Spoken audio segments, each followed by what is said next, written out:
I got Panda Pool. I love that I got so much. a normal Venom. You're a normal Venom. I got Deadpool with zombie Deadpool head. Nice. And then I got zombie Venom. So, but Hi, KK. Oh, hey, Koala. I Koala. Hello. Hello. I actually hear a bird. You should be hearing a bird. Wow. Yes, He's here. I am He here. is. I just can't tell you there. Alright, you crazy children. Oh god, remember Zendiv's us here. Oh no! being in a fight. You don't remember you being in a fight? Yeah, we were definitely in a fight. Hi, Zendif. How did you doing, not Bubba? remember? You're fighting the fucking Oh. monsters that have been hunting the merchant. way, That's that like the was- whole reason you had to escort him in the first place. Yeah. Little Bobbies. Yeah, but I don't remember us actually fucking getting caught by the demons.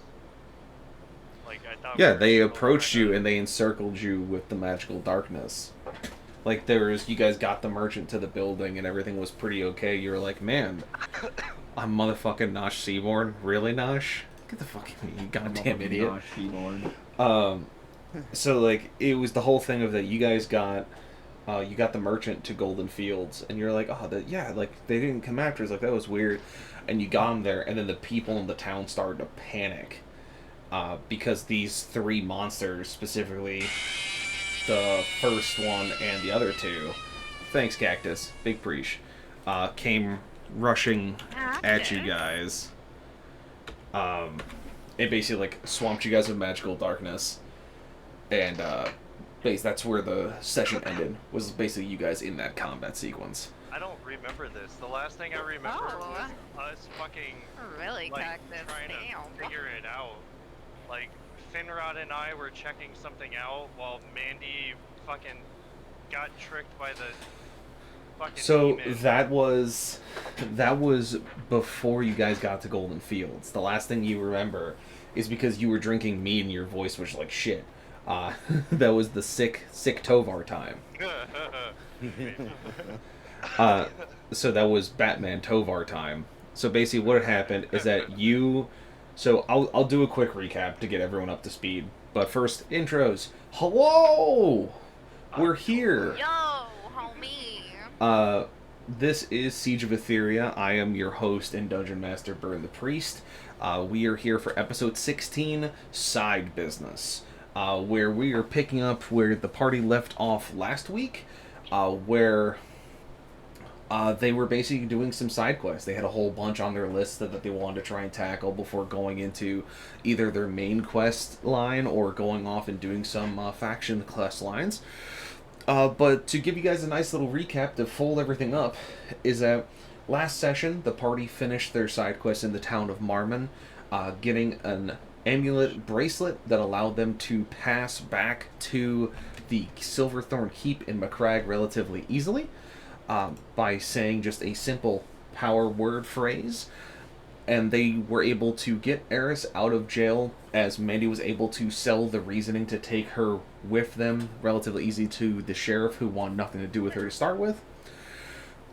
You guys brought Eris back. You talked to Thurlby. He identified a bunch of things that you had brought with you. And then you guys set off to take on the next bounty after meeting some individuals. You guys wound up picking up a merchant in Macragge who needed escort to Golden Fields, which is on the eastern side of the region, and so you decide to take that adventure. He told you that he was being hunted by some kind of creature that he had named Monica, as it was the first person that had been taken out of his original merchant group when they first started going. He didn't tell you what they're transporting or what caused them to be attacked by these monsters in the first place, but essentially he knew they were a threat. You guys took a stop past Black Marsh Keep in one of the smaller towns east of it, You guys found an inn and you had a couple of drinks. You went up and set up shop and took watch, where not Rexus, Jesus, I'm getting my words mixed up already.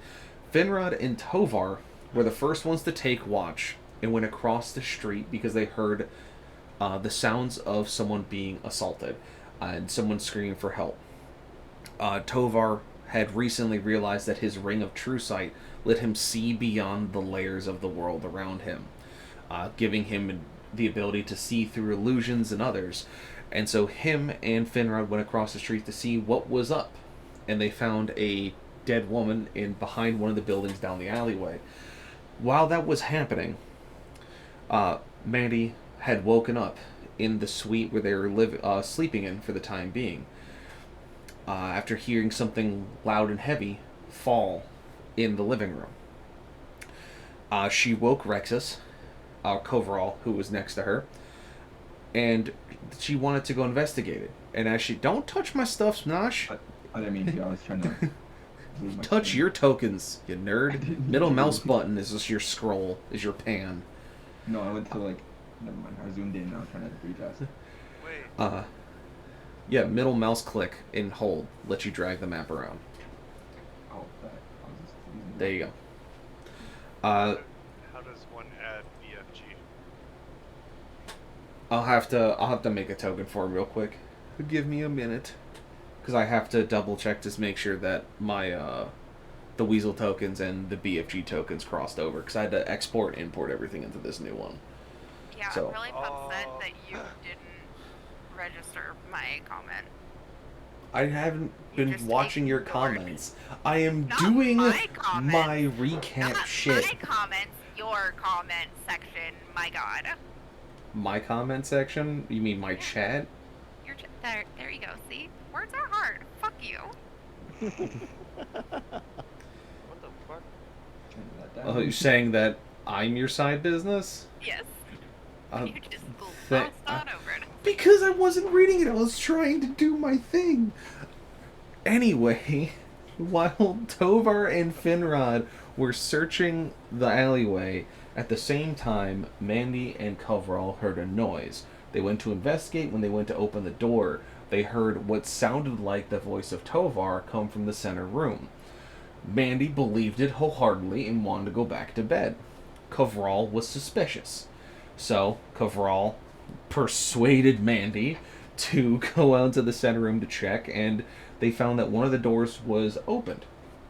So, Mandy stood watch in the center while Coverall went into that room, and as he came around the corner, he came face to face with the demon named Monica, where he was able to get a quick hit on it before it ran out the window, but as it did, it popped this magical black fog that filled the apartment and blinded him and the people inside until it dissipated. You then came back, made sure everything was okay, and once morning came, you guys moved on to the next town. You stood watch yet again, but nothing came. And then after that, you went to Golden Fields. This is why I'm doing a recap, Jenna, because apparently no one remembers this session. I remember it. Uh, Remember? Yeah, I don't Damn. What am I, chopped liver? I was. if you remember it, one that didn't good remember job. past that. Well, Jenna was the one who was like, I don't remember any of this. And I'm like, you were fucking there. And She cursed us. she did. Multiple times. Busy vibing off the fucking like dopamine hits she was getting from controlling us. Yeah, fair. But you guys got to Golden Fields. You got the merchant to essentially the shop after seeing the Albatross, the gnomish airship that was being built overhead, which was something that you wanted to look into as well. And Nash, I can tell that it's you because your name pops up over the dot now, dumbass. No, I'll see it. Okay, I just want you to make sure that Yeah, I saw see Tovar's and I it. saw Mandy's. Um, I'm just testing with the new owlbear. Yeah, so salty. So Bridge said basically, you're the only one that doesn't remember because your bitch ass fell asleep.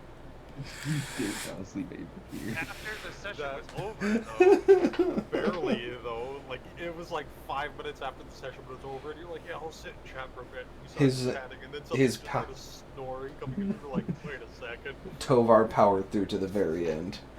hey, I made it through. Yeah, he did. But yeah, so you guys basically got the merchant to the shop, you saw the airship, you saw everything else, and then once you're getting them there, the people in town started to panic. You turned around to see how they were, why they were panicking to start with, and you turned to see the larger demon that Coverall had faced and the two smaller ones that were with it. The middle one being the gray striped one the merchant described as Monica. So, in that instance, they approached you, they growled at you and snapped their jaws, not really sure what to do with you, and so they drew their blades and held them tightly as magical darkness started to ensweep you guys and turned into a dome over your head, so that you could no longer hear nor see anything outside of this dome.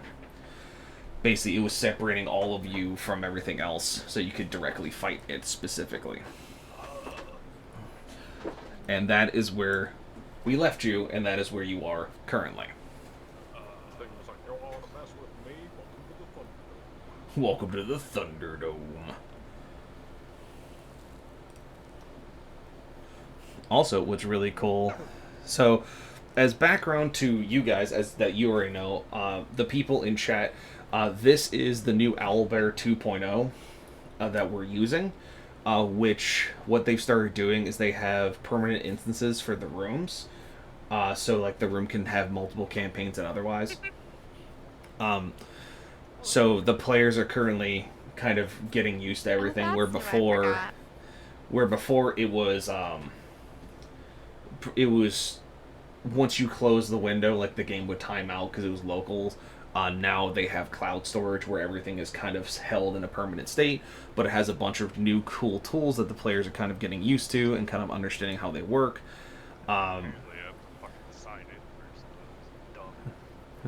One of the things that's really cool is it gives me condition rings. So instead of having before, where I had to do different highlights, I can now just drop attachment rings on people. So like if you kill a creature, I can just drop the dead sigil on them.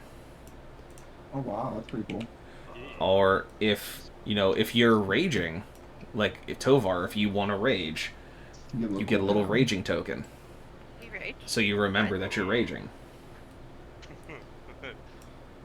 Me Tovar, me rage. There's a whole bunch of other ones. Over there? There's a whole bunch of other ones, including Blinded, Hunter's Marks, Frightened, Restrained, Blessed. So basically anything that is a condition in 5e, including doing concentration spells. Like for Mandy, if your spell's concentration, you can drop the concentration point on you. That way you remember and I remember that you have a concentration spell going. So neat little tidbits, little fun things. Yeah. What did they do to the eraser? The erasers, you click on the object. Oh, brother. But you can't, if you let me finish, Nosh, as I see you making a fractal, you can click on select, and you can select an area, and then you can hit the delete key. That makes life a lot easier, because I was just playing with things. So here's a question, I guess. Yeah. What specifically, obviously you saw me doodling around with everything, what specifically would you do with like a rectangle like that? Like what would you do with it? Like AoE effects? No, AoE effects, I actually have stamps for those already. So like, I have, for instance, if Mandy did a lightning cube. Oh, that's dope as shit. If Finrod does his scorching hands, I literally have a template for it now. Okay, that's pretty cool. You're a scorching hands. So Okay, now cool. he can literally, yeah, it's essentially the Dorito of death. It's the spicy Welcome back, Doritos. Sal. No. And Rage at the bottom, it says that I had to up the price significantly because we had 4 curses activated last session and I couldn't do all of them. But now I have a generator for my curses as well as really cool suggestions, so we're cool. But yeah. I was just trying to add him. I know. You did. You got him. And what's also something really cool, Tovar, that I'm going to show you because you have the BFG and it's a good time to show you. if you drop the BFG next to you, you can click on him and then click attach and attach him to you. So when you move you, he moves with you. Hey! Yeah, just get Nosh out of the way there. I saw that. And then so you can basically do the same thing. So then no matter what orientation you set the BFG, whenever you move, he moves with you. Nice. Lord. Get out of here, Nosh. There you go. No more That was ads. rude as hell. Alright, and Mandy, let me see, because I thought the Weasel transferred over. They should have. Google. I am aware of who. I'm just wondering. Google. I'm wondering where the token went. Oh, no. It was a rhetorical question. Apparently gone forever. Apparently, it Bitch, disappeared you wanna into the fucking ether. Go? Ooh. So I got you. You? Hold on. What? Not you burn salty. Telling me it's gone into the ether. Oh, he's already. Oh, he stayed attached. Yeah. Oh, he You did. can change. You can change the BFG's orientation, and you can just move him around you. So then, when you move yourself again, he'll just be stuck to you. So that way, you don't have to be like, "Oh, I have to move my companion." It's like, no, he just is always within distance of me. Gotta move fucking both of them. God Yeah. damn it. Now you ain't gotta do it no more. You're welcome. Is there? How do I fucking lower this shit? Minimize this shit. Bottom, where his token is. Minimize what shit? Like We the talking about? bottom bar. Am I able to fucking? Yeah, just click off him. No. Like down here. Like see how like where props, all of that shit is. Like how the fuck do I like close this shit down? Oh, you mean the bar at the bottom of the screen? Yeah. I don't Not? think you can minimize that specifically. Oh, that's dumb. Nah, yeah. I have tried Phantom. That, and then I need to save I that thought as the, well. The measure block is now a block instead of like a stick. It's fat. Yes. Love it. Love that. Oh, and you can see everybody's. Okay, I didn't know you guys can see mine. Alright, so now I Lars have... block isn't thick enough. Shut up. You know?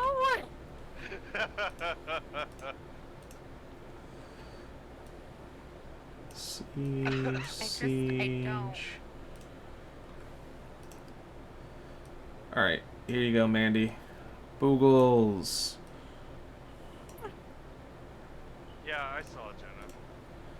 Alright, so that's there, all those things are there. Hooray! Oh, wait. Now we're cooking with grease as I'm trying to fix this stuff. Oh my goodness. Alright. So, there's currently 2 curses on the table from the back burner, but they're not going to proc until after combat goes, because I don't want to deal with the curse and combat simultaneously, because that hurts brain. Hurts me specifically. Also, if you click on the image again at the bottom, Salty, it will drop the bar and make it smaller. You do what? If you click on the image, like the prop image, where it has like the mountain, if you click on the mountain, it will make the bar small. Nope. Did it for me. Oh, I had to click it again. Oh, so you just have to. Okay, I got it. Alright, hang on. Just have Yeah. You just have to Very re-click whatever it is. Alright, cool. So I just gotta do that. Wonderful. Now So- can I do this? Nope. Can I hide? Aha!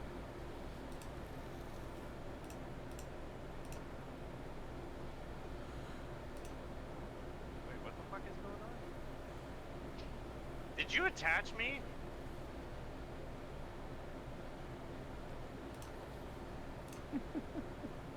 Mandy? What are you yelling at me for? What? Okay, no, you didn't. No, she was No. attaching the boogle. No, it just seemed like she was attached to me. All I right. kept seeing the name. I was so confused.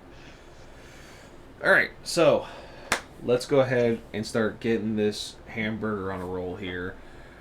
Just because it is about that time, and I'm gonna actually move you guys over on my stream screen because you're covering my dice tray. So you have been exiled to the right hand side of the stream screen. You're a dice tray. Give you an answer for what? How much to kill BFG? You can't instantly kill NPCs in the game. Their rage. Obviously.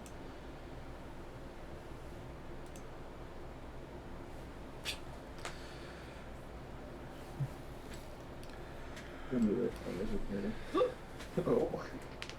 Proceed. All right. Wait, what did she just do? I have too many chats up on my screen. I cannot see what she just did. But I want to know. Who?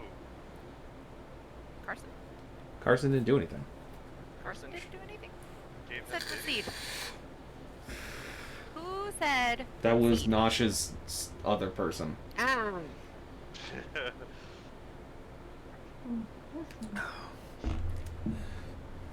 Nope, not how it works, Rage. You can't pay to instantly kill NPCs or characters in this game. I am the hand of God, no one else. Alright. So, That's we what I'm are looking at, Phantom. we are now in the combat. I have the initiative tracker up, which should be shown to you guys once we start getting the cam rolling. So now let's go ahead and start rolling initiative. And what we can start doing, if you don't want to use D&D Beyond for your dice rolls because it's slow, just use the sheet to give you the bonuses and roll the dice on Owlbear. That's also a thing you can do. I don't know, did the dice fucking get better on Owlbear or no? Yeah, significantly. Yeah. You can also have it roll with advantage and disadvantage, and I also see your rolls.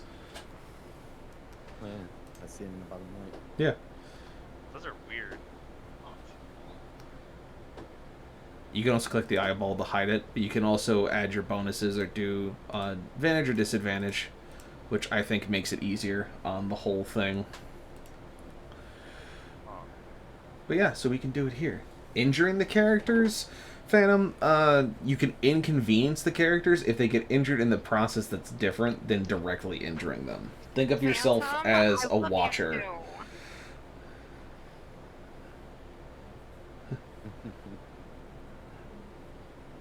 I like that giggle. Alrighty. Alright, so What's up? let's go ahead and get initiatives rolled, everybody. I'm going to go ahead and get them rolled for the demons. 16 for me. Okay, hold on. Somebody pick between 1 and 3. 2. 2. Got it. Thank you. Oh, Oh, you're hi, welcome. Ragey. I didn't know which dice to use. I was gonna do that 20. Fuck. 14. Alright. Alright, I'm going to just name this one Monica, so you guys know who it 17. is. 3 picked. Good. Gosh, I like her. You better keep her around. You see you're stuck to my face right now? You're What? literally trying to hear my game. Okay, then play. I can take care of it. You just gotta. Is this like Sims? No. Nowhere close.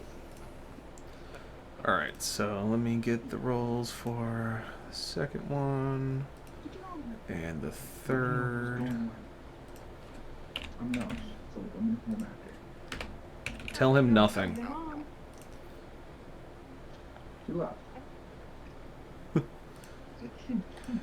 Alright, I'm going to add everyone to the initiative counter.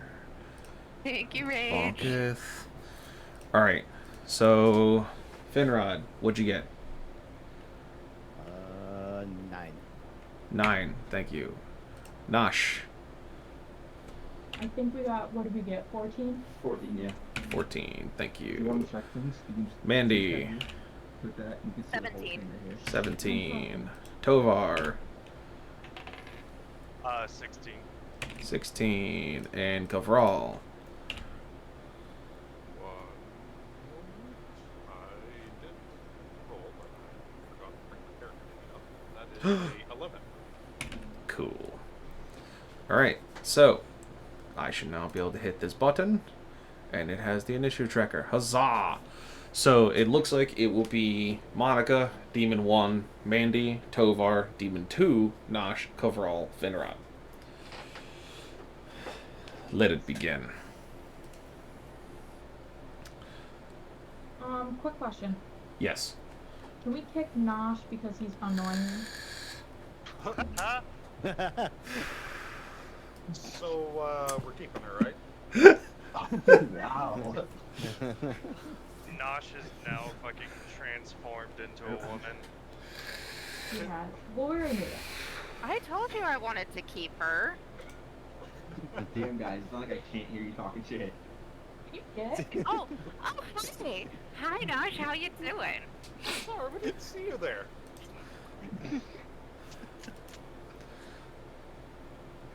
So now the initiative's rolled. We know where you guys are. You're basically inside of a dome of darkness with these 3 demons in front of you.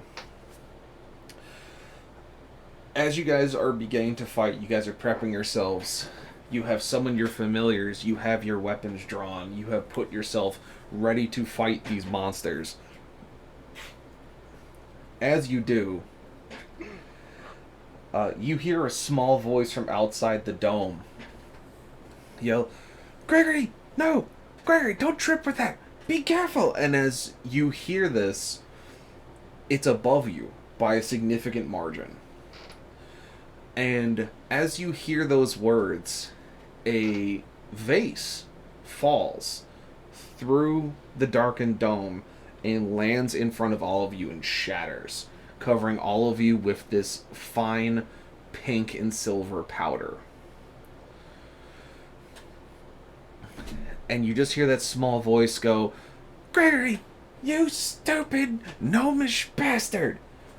Get to the brig!" And just you hear a lot of yelling from above you as this powder has now crashed down into the dome and has hit all of you, effectively doing something that you can't tell, but is definitely in play. But you don't feel anything else from it. You don't feel any weird effects. But you have this powder on you. So, we'll start with the first big bad is going to do the steppies. And they have a steppy of... Steppy. Got it. You're a steppy. Thank. Ooh. Big thank. I don't know what that means. What, big thank? No, you're a steppy. It's Monica steps up to Nosh. Also, if you guys want to see the movement speed for your character, click on measure, then click on the little person, and then you can move your character and measure at the same time, like this. So don't just click on the hand, click on the measure tool, little person at the top, and then you can move your stuff and measure simultaneously. Ooh, Oh. fancy. That is Yeah. very nice. Yes. Alright, so it's going to hit Nosh with a bite and 1 scimitar attack, and then it's going to try and hit Kavral with its 2nd scimitar attack. So let's do that dice. Add it to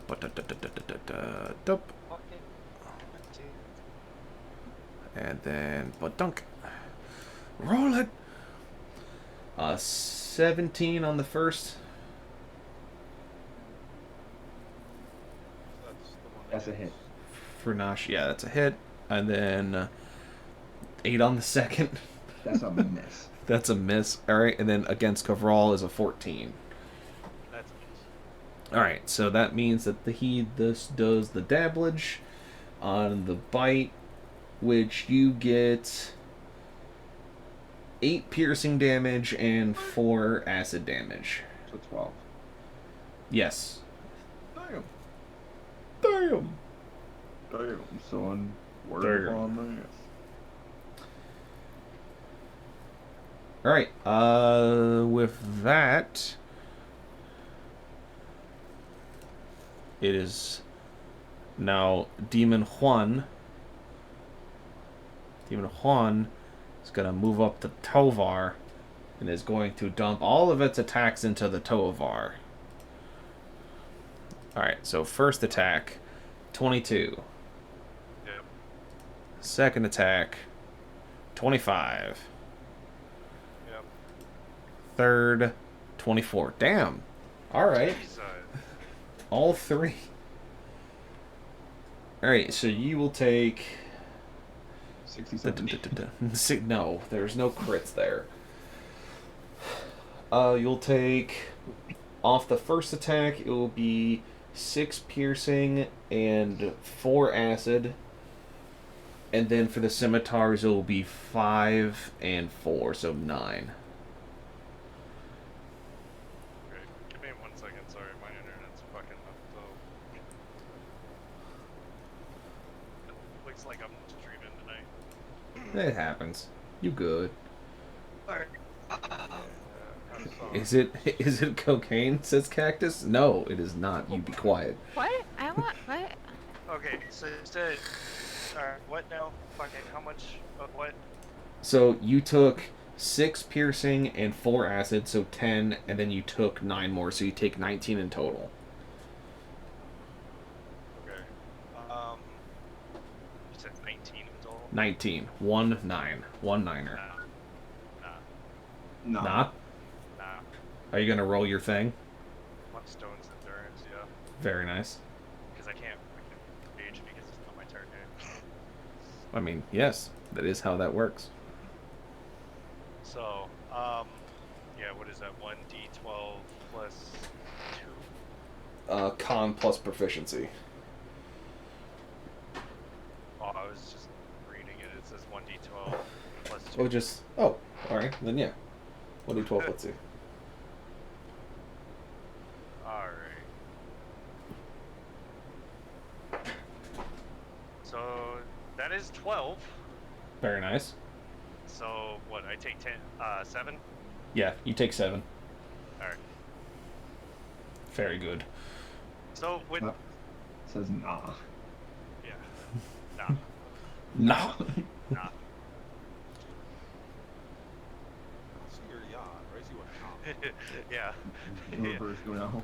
Yeah, nah. Alright, so minus 7. Got Somebody call an ambulance. But Nah. not for me. Alright, Mandy, it's you. Woo! Woohoo, indeed. Well then. Hmm? I don't know what I want to do, honestly.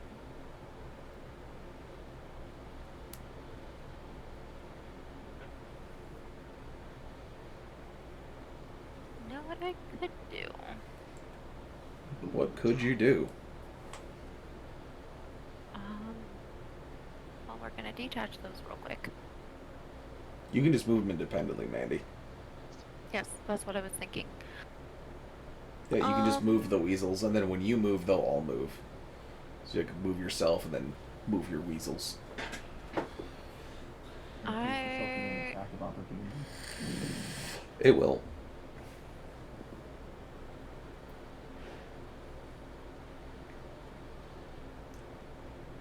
I don't know what I want to do. Oh my god.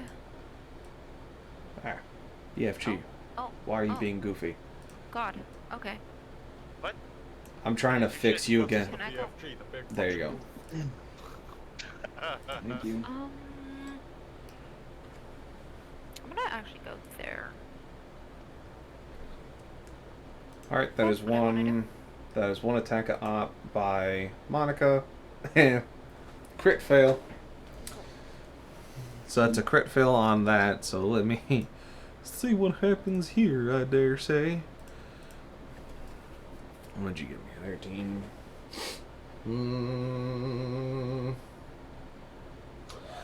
So Monica goes to swing at you, Mandy, and miss on the attack of opportunity, and the sword goes past you and lodges itself in the ground. Okay then. And then I'm going to cast Flame Blade and strike at Monica. So you go to cast your spell, and you feel the powder that's on you start to tingle. As you cast Flame Blade, it doesn't show up on your weapon. It shows up on Tovar's. What? Well, congratulations, Tovar. I guess you've got a Flame Blade. Perfect. But, Mandy, you feel strange, though, as you try to cast it. You feel as if you really want to punch this demon. It did not do a swap of powers. Great. I guess I'm punching a demon, guys.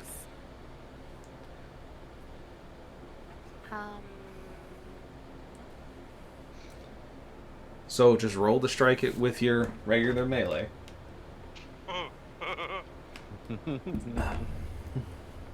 Well, that's a fucking 11, so...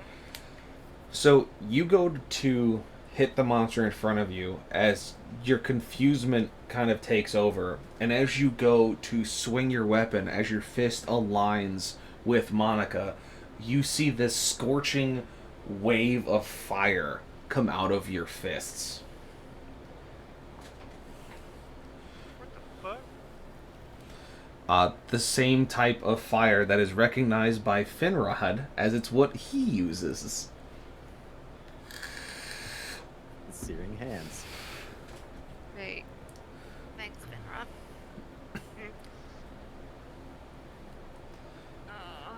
Okay. And both the demons fail their dex save. And so they'll take damage from that fire cone.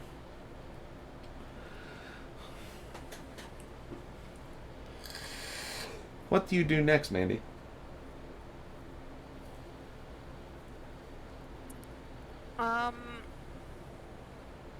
Well, shit.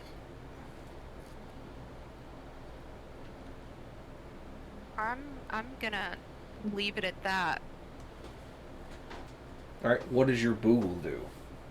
I am telling the Google to stay back because I don't know if they got fucked with on this either, so I don't know what their attacks are, and I don't want them to, have to fight that. All these barbarians. Rage. Raging boogles. Why are you feeling such a raging boogle? Alright, Tovar, Wow. Yes. it's you. Why do I feel like if I say that it's time for these demons to get fucked, you're gonna sit there and just be like, nah. No rage for you. I mean,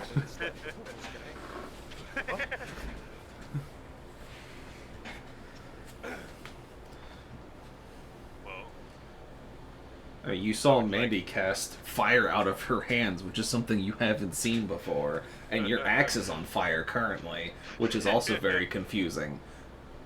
yes. Which is why I would like to rage. So you go to rage as you try to summon that power from deep inside of you, and you don't feel the normal strength that comes from your rage kind of flow through. You're like, as you just kind of have that questioning feeling to it, as you see Finrod just get massively bulk. As Finrod, you are filled with anger and just the willingness to propel yourself into battle headlong, as your strength just flows through you, as power overwhelming, as the power of the frost giants themselves descends upon your mortal body. What But is this feeling?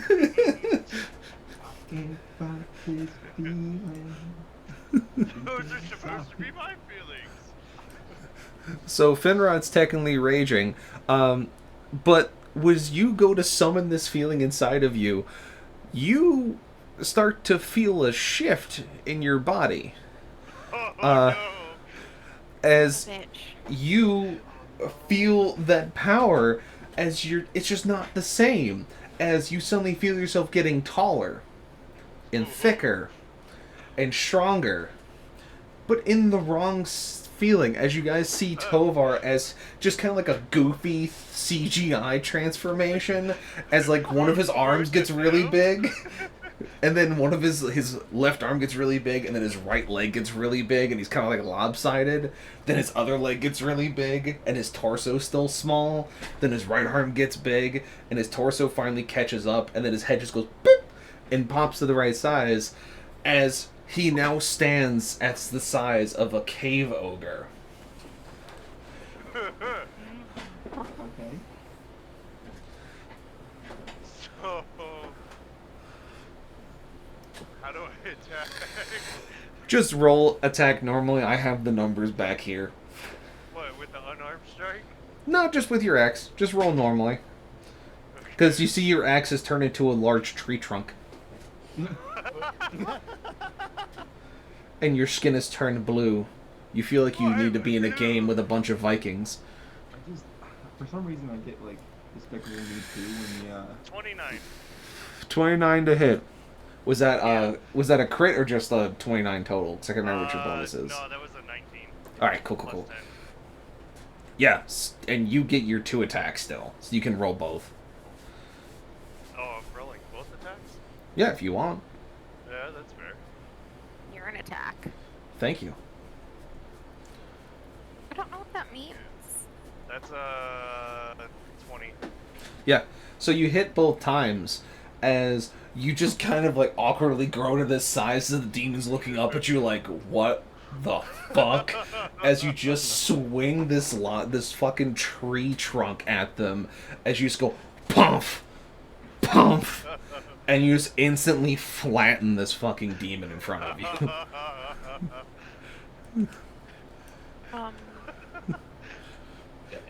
And just for scaling, just so you guys are aware, Tovar is now a large creature. Oh my goodness. Oh, great. Love it. Come on, roll it.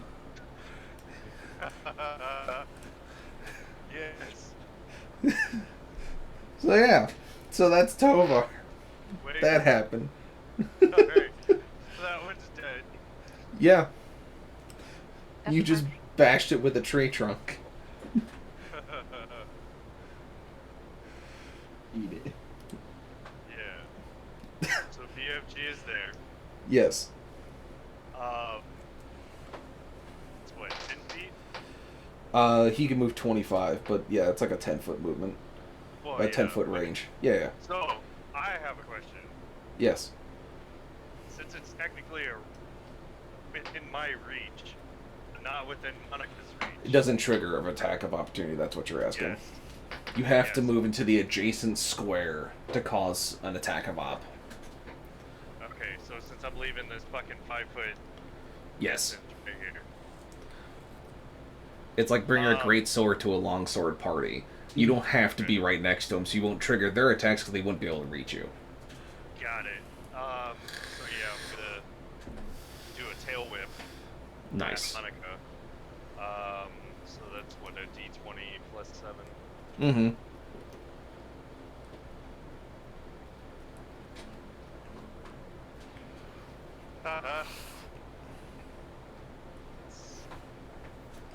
Oh shit.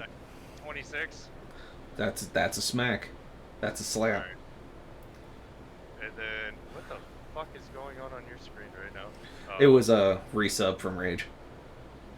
Thanks for the resub, Rage. Alright, and then Yeah. Funny one.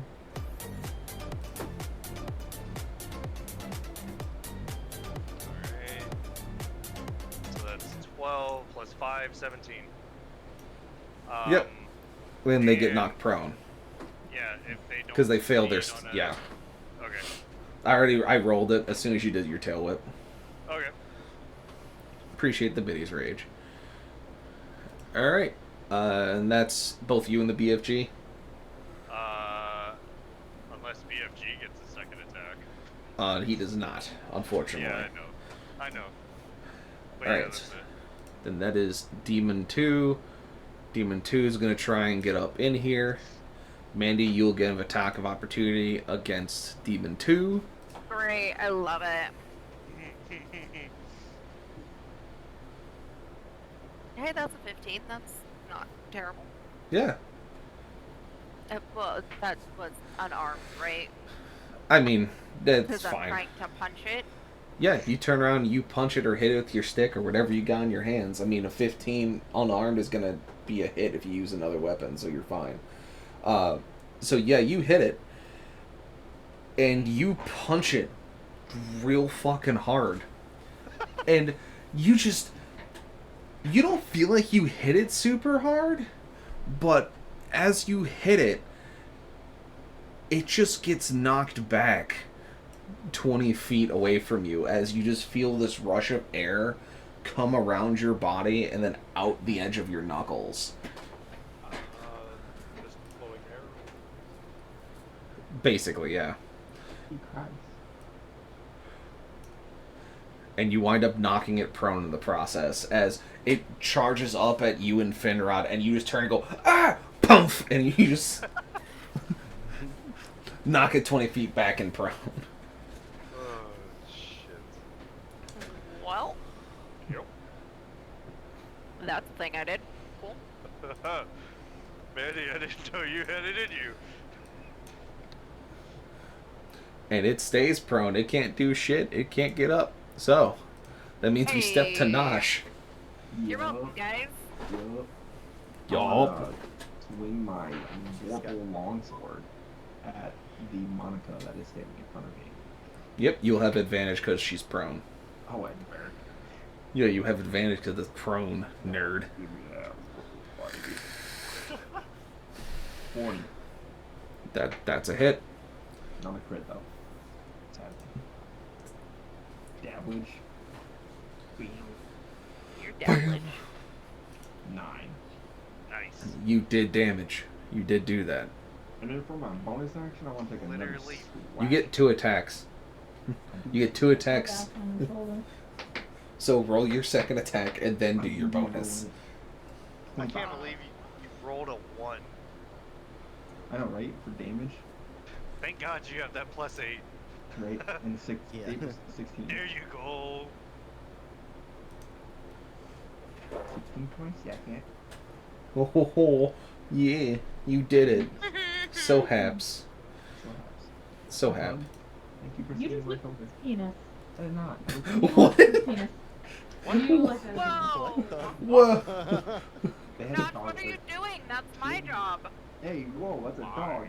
Oh, You looked at my child's penis. Oh, I Look at mean- him. He's offended. Alright, that's enough. Let's keep those statements to a minimum. No, that's You don't a... need to cry to save yourself. He was on my shoulder. We're just gonna do that for a second.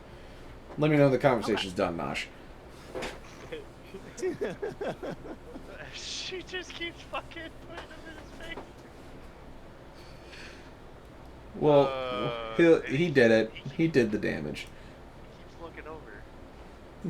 Stop looking at it. He's entranced. you know, Shush. Shush. what? I was gonna say I'm a dog groomer. Alright, Nosh, you good? Can you continue with your actions? About everything. Yeah, it's fine. There you guys go if you want to go see what's happening. I don't. Thanks, Oh, though. that's okay. I shouted bird out on my stream that way. If anybody wants to know what is happening. Alright, so Nosh, you hit both times and you did the damage. What other stuff you doing? It takes what, 10 minutes to switch to my bagpipes, right? 10 minutes? What does it? No? No? Okay, then I'll need bardic inspiration for my bonus action. Alright, so you put the sword in the ground, you flip your bagpipes around, you do a quick doodly doodly doodly, and you giving yourself bardic? No, I'm giving it to Coverall. Giving it to Coverall, okay. Coverall has bardic inspiration. Ho ho. This is a D6. Batunk. Yes, it is a d6 on your next roll if you wish to use it. Alright. With that, we move to Coverall.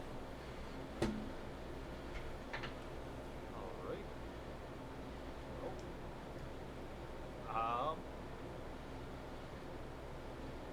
I am going to attempt to attack the one that's prone beside me then. Alright. Will just kind of raise his eyebrows at Mandy knocking the other one like 20 feet back. Be like, oh, alright. And go to attack the one that's prone. Yeah, So you attack it with advantage. It's a good thing it's advantage. Okay, so that is a 25? 25 for first hit. Yeah, so that's a hit. Yeah, you do it. You can roll your second attack if you wish. Oh, yes.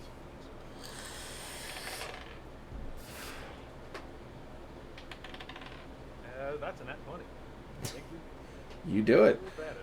So, for your first and second attack, so you, like you said, you raise your eyebrows at what's happening around you as you're very concerned. And so you kind of raise your mace up like, I hope nothing bad happens, and you swing down at Monica. And as you swing, you feel your mace stop. Like you don't even really lean towards the target, it just kind of stopped at pointing at it, and all of a sudden you feel power surging through your body as it's a power that you don't have. Oh, you can't hear everyone else super well. All right, let me. It's just a slider on my end. Let's do that. All right. You throw your mace out. You don't really make contact, but you feel this power surge through your body and out of the mace as just this lightning bolt erupts out of the end of it, straight into the demon in front of you, almost Palpatine style. That's what I was about to be like, yes, power, unlimited power. And so you just fire it, and your mace sits there, sizzling and steaming, as both of your attacks seem to culminate into this single strike, as you just bored a hole through this monster. And you can consider it just dead as doornails, as it has a 3-foot hole, or 2-foot wide hole, through its chest cavity that is burned into the earth below it. Whose fucking power was that? It was his divine magical well was opened wider from whatever powder hit him, and just it all fired out at once. Huh. Right. I love that, he got a good thing. Corporal just kind of like wide-eyed looks at his mace like, was that you? It could have been way worse if you had failed, which is kind of what I was aiming for. I was like, oh, he's going to be unstable. I hope he rolls low. Alright, so internet's back up, so I fucking restarted my shit. See if it fucking stays up this time. Alright. And then with the rest of my turn, I will move 20 feet to engage this one, so that... All the while looking at your mace, being very confused. Yeah, it'd be like keeping a side eye on it, like, Yeah. you're not gonna do anything else, right? I don't want to touch anything. And so, Finrod, you're finally as you're kind of getting used to your body as all this is going on, as you just become a hulking monster, something that you're not quite used to and looks very odd on your elf body. As you just become fucking Theric. Damn, boy! Rexus gave me like a good nickname for while I'm in this form. Yeah, I thought you'd like it. It's Swole Rod. Bullcrud. You know, Jesus. I Fitty, love it. Fitty, I say love the it. line. Say the line, Fitty. Get fucked. Attaboy. Yeah, you feel the line as it exits your body. You feel it as a good thing, as the right thing to say. Oh. And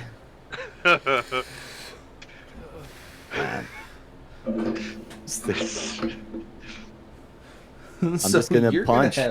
You're gonna punch, but instead of your normal modifiers, you have a +9 to your punchies. so I'll add a +4 then to each one of these. Yeah. that one close. Jesus Christ. So that's 21 That's a hit. and a 23. Oh, Or actually 27. not what I wanted. That's also a hit. Oh. So See then I'll how roll the nice damage. that shit is? Seriously. Yeah, and so you just walk up, and that's without advantage. You also would have advantage because it's prone. So you just you just smack the shit out of it. Like the scene from the end of the D&D movie, the Owlbear, or even the better one of like Hulk throwing Loki around is basically what you do to this demon. Yes. You knock it once into the ground, you feel the ground break beneath of it. As all of you, as these powers have moved between your bodies, you have no control over it, so you're going at full throttle with no regulator. As you punch this demon, the ground cracking beneath it as it makes an imprint, and you feel the need to just pick it up by its leg and start swinging it back and forth like a rag doll. Eventually slamming it back into the ground in front of Kavral, as you can see that it is no longer moving. And as you finally slam it back into the dirt, the dust settling around you as your body starts to lose its mass a little bit, as you finally start to get a constraint on the power running through you. The dome around you that is made of that darkness dissipates just as quickly as it arrived. That went like perfect. I actually did a max damage roll Very nice. too. Nice. And so the dome of darkness dissipates, leaving all of you standing on this pathway in front of the merchant shop. The merchant, who watched this entire thing occur, is terrified of the situation that just unfolded, as he watched you basically in one round annihilate these demons that have been hunting him for months. Tovar, as the battle comes to a close, you feel yourself shrink back down as you awkwardly kind of just like almost the sound of air hissing out of a tire as you just shrink back down to regular Tovar size. Well then. And At as least the back down to regular Tovar. as the darkness dissipates, you guys feel the wind from the airship start to sweep back down as the darkness is no longer impeding it.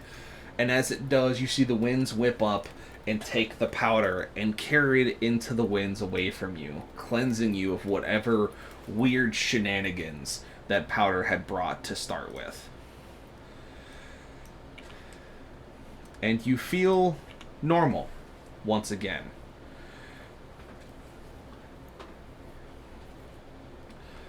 And the merchant, having watched this all happen in a essentially, as soon as the demons came out, this fight took in real time essentially 20 seconds. That is essentially, it was probably something closer to, I would give it like a good 30, but it was essentially a 20-second fight scene where the demons approached you, some people traded blows, and then just a bunch of magical shit happened, and then it was done.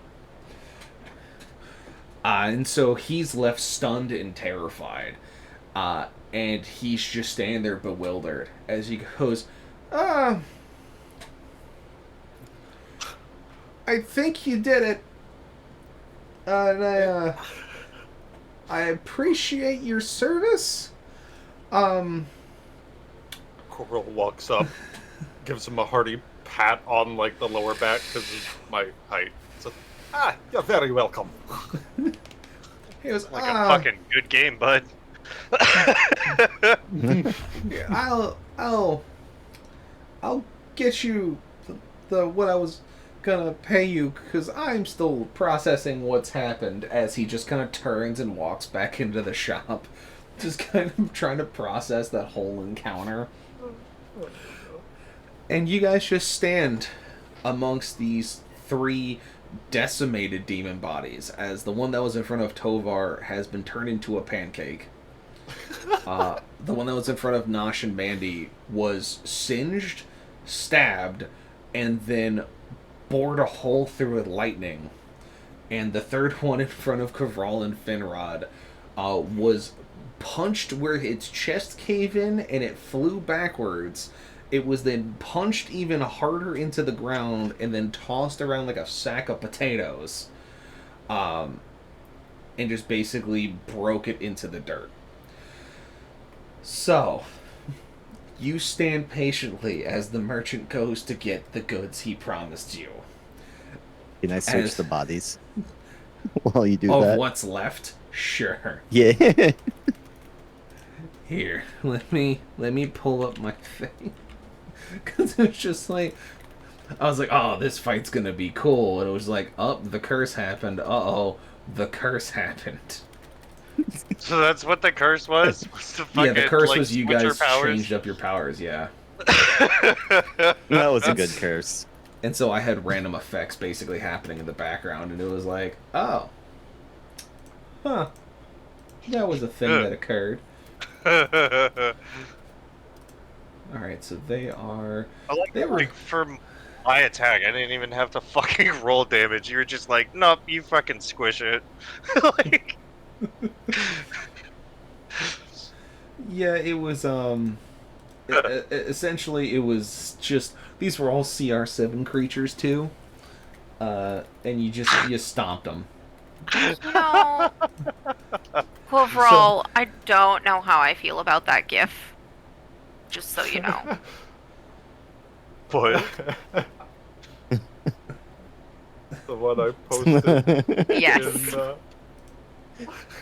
In, Yes, that one. Where'd you post it? in the general In general. chat. Swollen smash. Why did I not fucking see it? Oh. Alright, so you going through it and pulling off the loot of the monsters.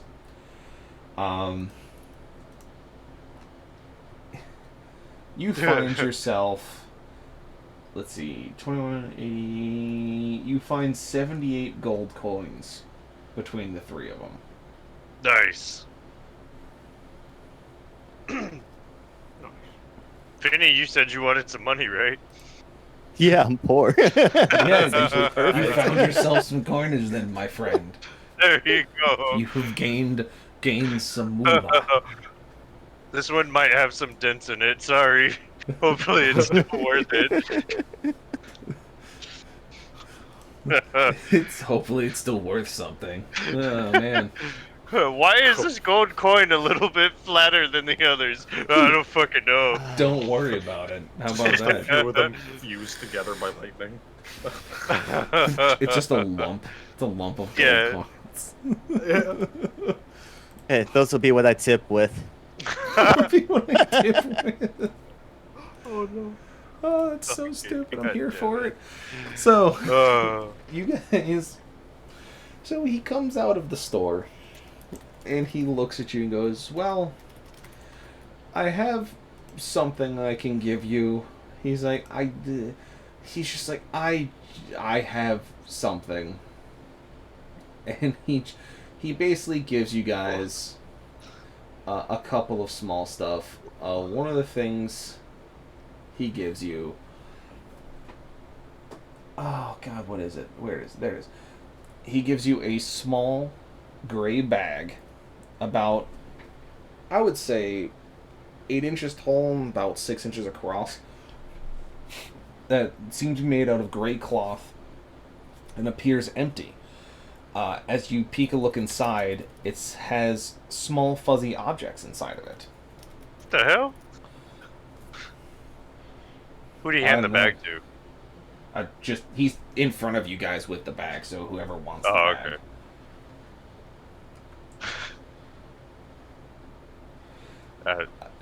I'll And grab it to he- put it in the bag of holding. He was, Yeah, no worry, right? he's like, I had this bag. He's like, I had this potion that was from a rare region of the southwestern side of Etheria, made from the sweat of a hydra, the song of chipmunks, and Ew. the fur of a bird. Or that's at What? least what the gnomes told me. Huh? I don't know if I want anything made out of sweat. Gross. He Fucking holds it up, and it is fur a... of a bird? Listen, gnomes are weird. Why do you think you don't see birds with fur anymore? What the fuck? I shit you not, if you read Norse mythology, that's like the stuff they made to make the ribbon that holds Fenrir back, what the dwarves used, is all stuff that they're like, yeah, we don't see this in the world anymore, so they must have used all of it to make the restraint for Fenrir. Like, that's the I remember justification them. for it, and it's hilarious. I remember them doing like crazy shit for fucking Fenrir, but I Gnomes mean- are very much the same way in 5e. Dinosaurs same had crazy. feathers, so But they didn't have fur. So, they you know, not. there's a reason. and they w- Those damn and they weren't gnomes. scaly. Yeah. But yeah, you recognize that it is a potion of supreme healing. Ooh. Oh ho ho. Well, Uh-huh. that's really good. Into the bag of holding.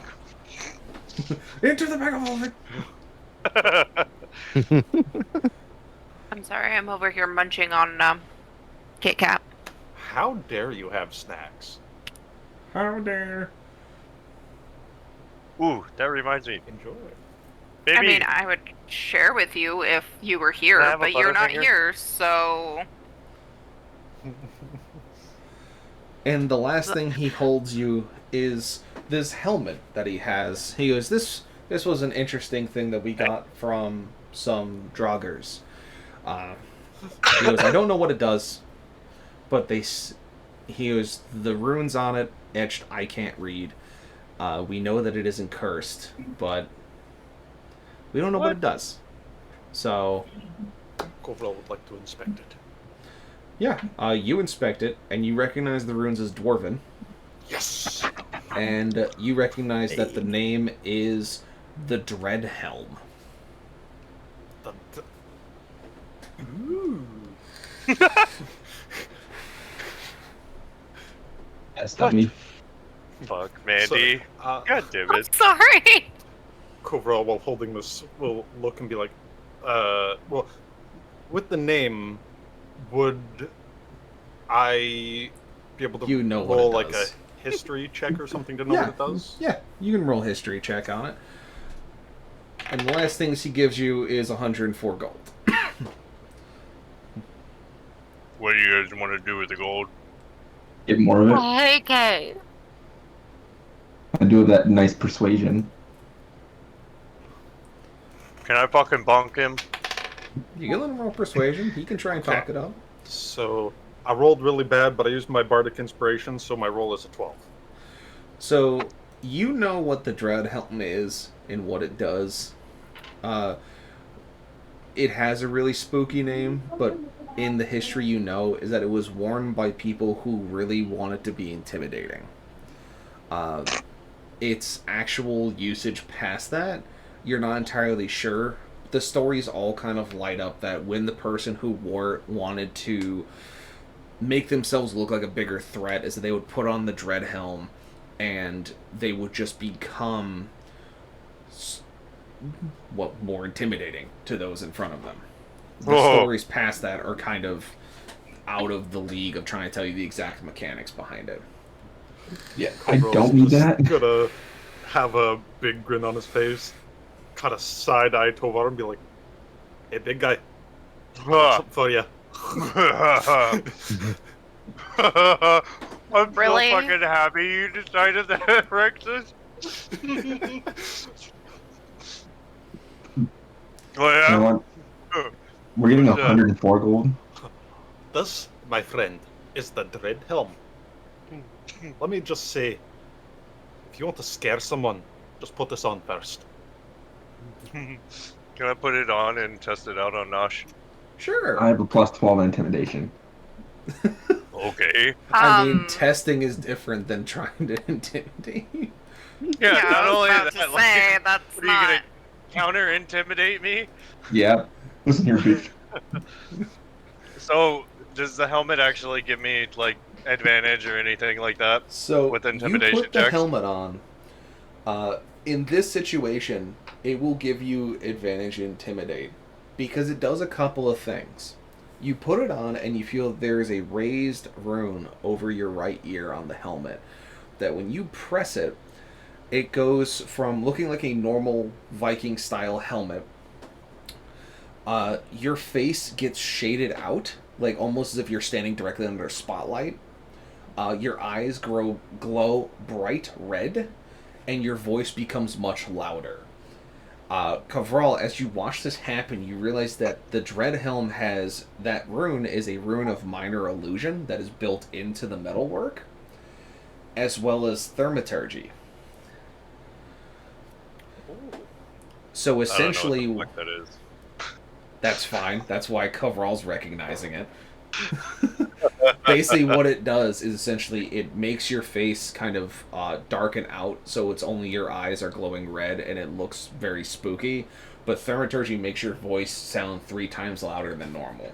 Ah. Yes, it is basically magical amplifying. Alright, so I'm rolling with advantage on intimidation. Yeah, while you're wearing the helmet. Or let me rephrase: when you activate the helmet. Okay. So, in this case, I'm activating it to use it Yes. on Nosh. Yes, so you would roll advantage on your intimidation. Okay, what you got, Nosh? Let the roll intimidation or what? Yes, you can basically roll against. It was a 13, bro. Come on. Ah, get The fucked! dice giveth and the dice taketh away. It was a 24 for me, by the way. I don't know if you saw. Rest Yeah, in 13 plus 12 would have been pepperonis. 25. Yeah, so close. So close. Or But not. Nosh, you aren't scared terribly, because you know it's Tovar. You know, you're just like, it's like looking at it, you kind of start to inspect around the helmet as he's doing his bit, as he's testing this helmet out on you. And you kind of give him a good nod of like, yes, this will be good. Yeah, you got Bard me. approved. little golf clap. Just... Yeah, little tiny golf Face claps. just goes a little bit pale. Yeah. Yeah. Golf claps. Now I turn around and try to persuade the merchant to give us a little bit more gold. Sure. He gave us what, 104? 140? 104 is what he gave you, Okay. along with 3 magical items. Gave all of us, not just you, goddammit. So listen here, young buck. I got a 21. You could give us a little more. You know, we're tired. We're weary from our fight. I feel like we're owed a little bit more than that. So he rolled a 19 natural, which gives him a 25 total. And he looks at you and goes, I have a business to run. As much as you did a wonderful thing, I just got here. I don't exactly have all of my stores to just hand out to you. He's like, I wish I could pay you more, but I just gave you a potion that is easily worth 1,400, a helmet that's worth 150, and that gray cloth bag that I saw your monk shove into his bag of holding is worth another 400 or 500 gold pieces. So, I feel like that's a fair trade. The goal is just to help you pay back for what we spent at the inns and otherwise for travel expenses. Understandable. Have a nice day. And he nods to you guys, and he's just like, yeah, all right. And so, you guys... You know what it was? My intimidation check fucking ended up fucking him up, so that's why you it didn't shook go his the confidence way for a second. Yeah. Yeah. He's like, alright, he I'm gonna go walked talk up to this to- guy. And his voice just cracks a little bit while he's trying to persuade him. So hi there. Oh no. Also, Nosh, you're still wearing the amulet of the silver tongue, so you wouldn't be able to lie to him either. Forgot about that. I took. Wait, wouldn't that what? also give him advantage on the persuasion though? Yeah, it did. It would give him he- advantage okay, on the he did. persuasion. That's what the 21 was for. Because it was 12 plus 9. Okay. But yeah, I I wasn't didn't- lying. I took damage. I took 12 damage. So I technically wasn't I'm lying. just it's the whole thing of, yeah, you didn't lie to him, but you will not be able to lie to anyone else. That's the thing I'm making sure you remember. Yep, I remember it. Okay. I know the curse that's attached to it. Very good. Very good. So, are we doing a sleeps? You can. It is Yeah, that sounds daytime. like a good You did arrive here in the morning. And you did want to check out that airship that's above you.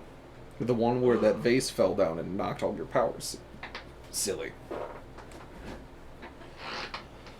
Fair. And just for my fun out of character stuff, is the pilot Sid? Maybe.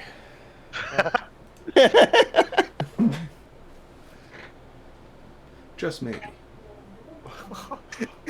I heard airship, and then I just went Final Fantasy.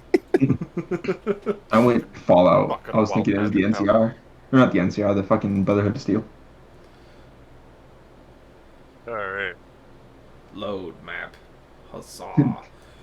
So you guys are here, and it didn't save my tokens. Shit, I have to put all my my other things down. Sad. This is what? The fucking...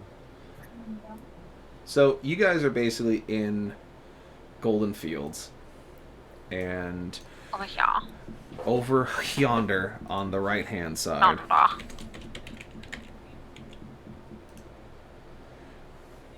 yes, you all don't have to circle it at once. I know it's difficult. It's a hard thing to do, or to not to I do. can't see though. I can't see it if no one Can't see highlights it. Help. Help. So, yeah, so you guys did that one. And We so did it. then we have the Deadlands up here.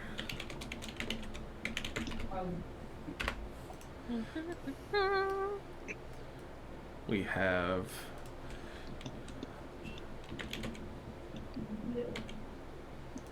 unhide.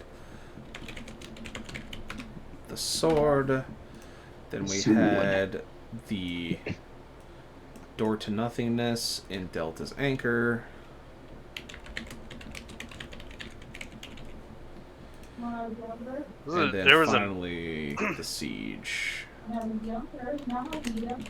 See, Wasn't there one in Golden Fields?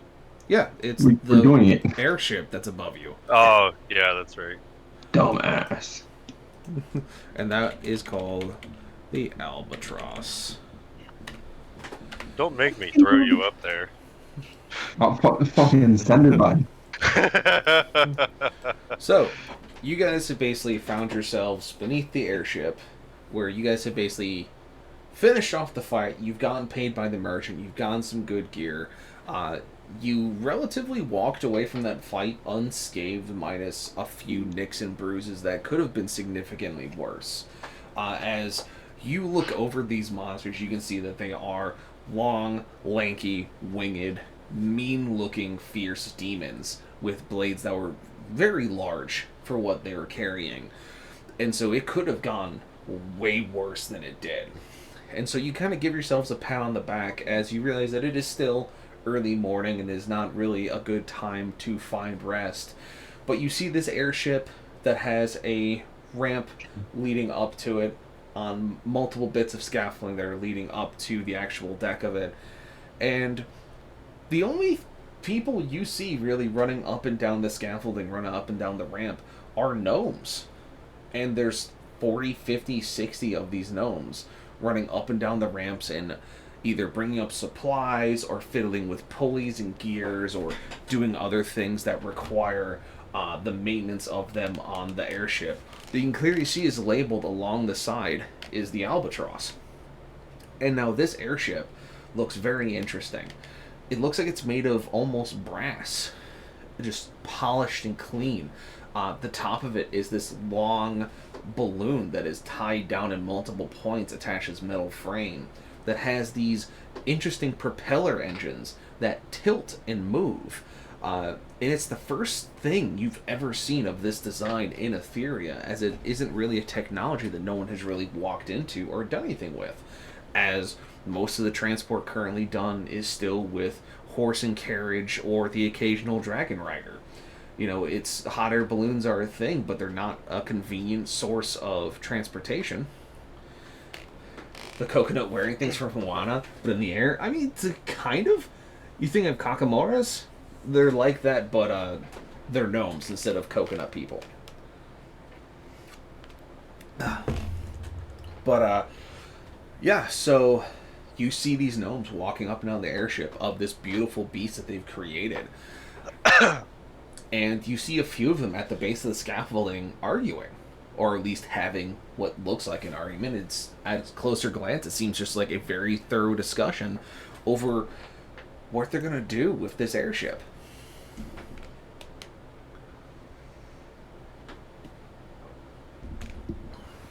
We'll take it off their hands. I don't think that's an option, but you can definitely go talk to them. We'll chit-chat with them. So, as you approach, you see that there are 4 or 5 gnomes standing around at the base of the scaffolding talking. You hear overlapping conversation of, well, now we built it, what do we do? Where do we go? What's the plan?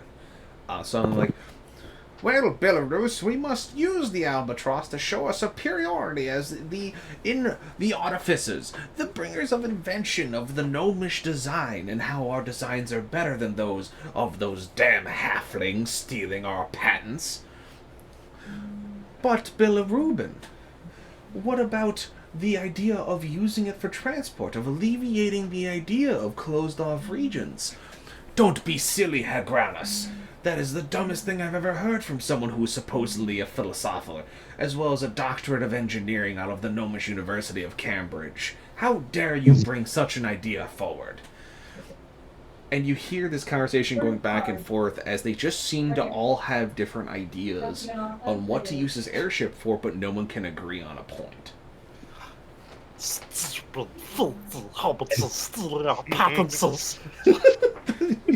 your mouth. That's essentially what he fucking did. Enter Nosh. No, enter Nosh. What Nosh say? Oh, Mandy, Hey. you won't, no balls. I don't want to yeet. I don't want to yeet You one. won't, no balls. I don't want to yeet one. What? What? Oh, I thought you were said talking about Mandy. Mandy then. No, I said Mandy. Oh. No, I said different things in each of your chats, Oh, okay. except for stealth. So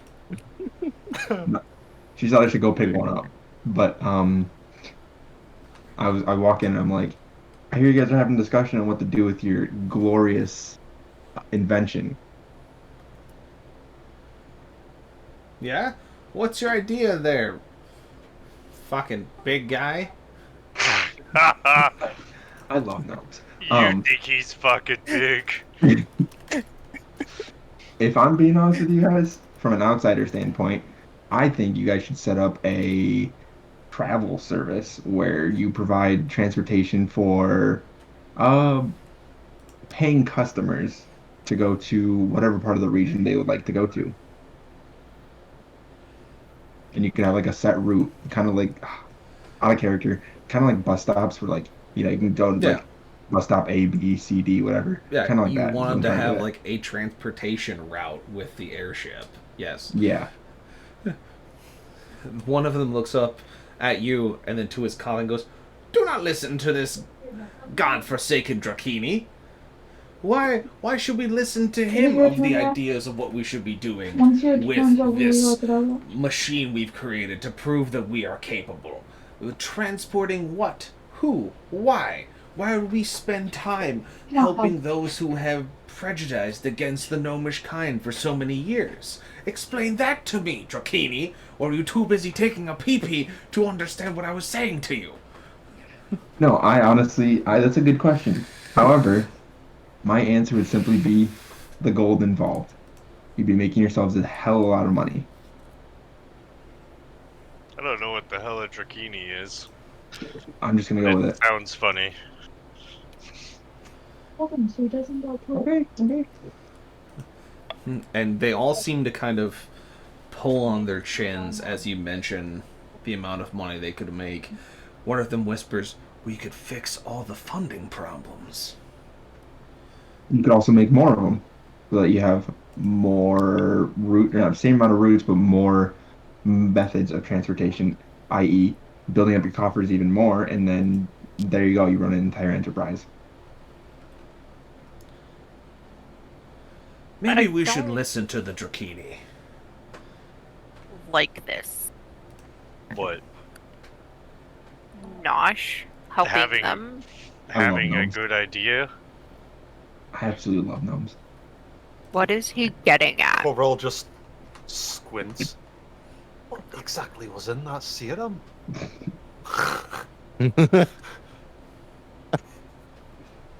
Now, are we gonna blame it on the serum, or are we gonna blame it on how many times I've bonked him?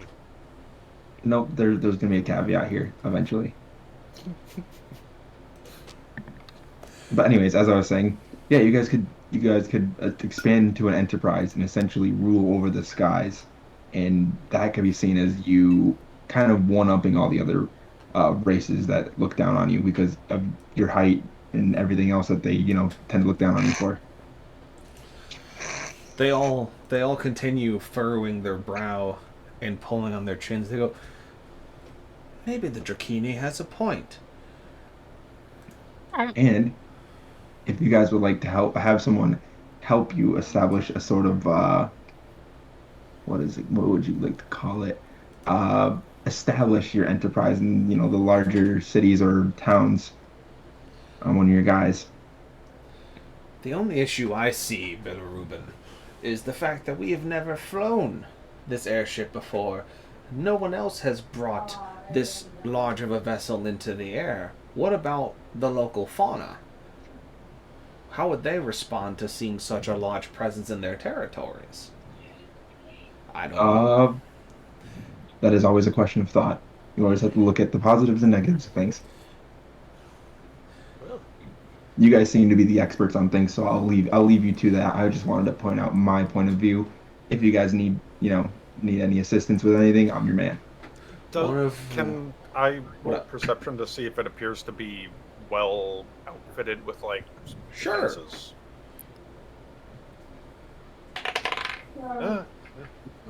That's not good. Where's my? I got an 8. I would also like to Yes, also do. roll. Yeah, I don't trust Nosh, so I'm definitely rolling perception on him. You're On me? rolling insight. That'd be insight, Mandy. Well, Question: Yes. Having military background. You'll have advantage on this, yes. Oh wait, Okay. I have military background as well. Does that Alright, mean then, yes, roll it again, cover roll. Nice. Roll it again! Take the I? higher. Yeah, dirty 20. Nice. Nicely done. And then, Mandy, if you wish to insight Nosh because you don't trust what he's doing, you can also do that. I really. I got an 11. So yeah, I mean, between the two of you looking over it, you can tell that it has some armaments on it, but past that, it looks like a very basic cargo prototype, where the armaments on it look to be more used by gnomish gunners, so you don't really recognize the technology or what it could do. It seems to be brass rods fitted with crystals on the end. And so, without really looking at it, you're not entirely sure of what it does, but you imagine that it's probably good enough if they believe it's good enough. But until you see it in action, you're like, ah. It's definitely not. I wouldn't know this in dwarf-approved. character, but out of character, my thought was instantly just Tesla cannons. Sort of. Fucking smack the side of it and be like, yep, this puppy can fly all over Etheria. Yeah, so far, you're like, this will fly. I think. Maybe. Maybe. Tovar not good at reverse math, but he believes it will fly good. Oh, God damn it. But Mandy, with that, you will see that Nosh is telling the truth, as he still wears the amulet. And that you believe that his motivations are pure in this regard.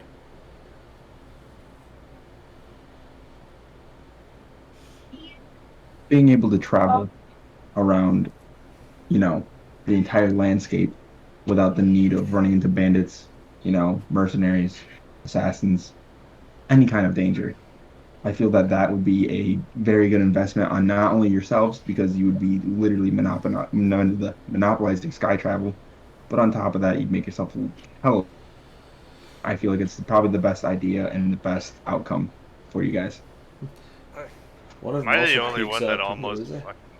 Sorry, I don't mean to One of interrupt, them- but... What up? What do you got? No, I was gonna say, am I the only one that when, like, Bird started fucking up on, like, monopolizing, and he just, it started going to that fucking... Yeah. Yep. Alright. I just wanted to make sure I wasn't the only one. Yeah. So the gnomes look at you, and they're all seeming to fall into agreement of this idea, as they also go, think of all the cargo we could transport as well. They would be limited by landscape, bridges, etc. We could bring entire metric tons of food and otherwise to all different places around Etheria. That would Even metric fuck tons. That is quite true. Very large and dumb one. New villages, Motherfucker. new villages. Oh, Drakini, you Eat did you not. off of this airship. You're not on the airship. You're on the ground. You ain't touching it yet. I'll make you The fly. The gnome looks up at Airship. Nosh and goes, Drakini, I did not know you employed troglodytes. Interesting. Yeah, it's kind of good to keep company, regardless of the company. Coverall will, after inspecting the ship, I'm be like, bonking Nosh. I'm Oh, trying to help us here. Don't bonk me. Motherfucker. I'm trying to help us here. What It's you got, a Coverall? soft bonk. Like a nudge on the arm, like a punch in the Yeah. arm. Because it's only a 13 right now. Yes. You motherfucker. What you got? Alexis? However, if you guys would like to have a business, Business. I'm Try to do some business. Storks. business partners, myself and my crew here, my friends here, we could definitely talk something out and see if we can't get you guys established in ports and maybe even build up ports because like you said, you can bring tons and tons of materials and whatnot. So you could literally be credited with building up entire villages, towns, even new cities. Not even like just in Etheria, but all over. They nod. What's up, Coverall? What you got? What I was gonna say was, after Coverall inspects the ship, he's going to say, and on the note of the concern with the fauna, you appear to have weapons, so you shouldn't be too concerned if fauna gets aggressive, I would think, but I would definitely say, if you do not have... I do not know what my accent is turning into, sorry. If, good God, pardon me. If, now I can't think of the word. But basically, you should be protecting your investment with shields of rune, yeah, runes of shielding or other magical means if you have not already done so, which does not appear so on cursory inspection. He looks and goes, well, you can speak to our chief engineer, Scotty. He'd be the one that would be able to answer those questions, as well as make sure that everything's in order. As for the weaponry, it's in gnomish design. We're only expecting to facilitate possibly fighting the sharks of the sky, those damned condors that have been preying on gnomes for centuries. But unfortunately... What? Can I ask what the name of this fucking vessel is? The Albatross? Okay. It's written on the side of the ship, big one.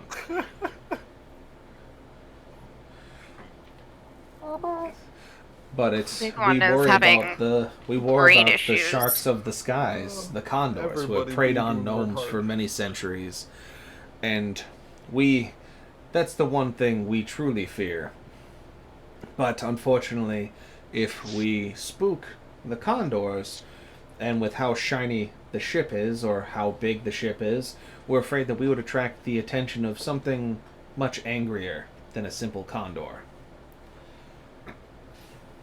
Hey, that's my concern about proper shielding, because you could definitely handle the smaller wildlife, but if you caught the attention of a dragon or something, for example, you'd want to have sufficient shielding in place so that you could escape. We will It's time definitely to fight have a dragon. to.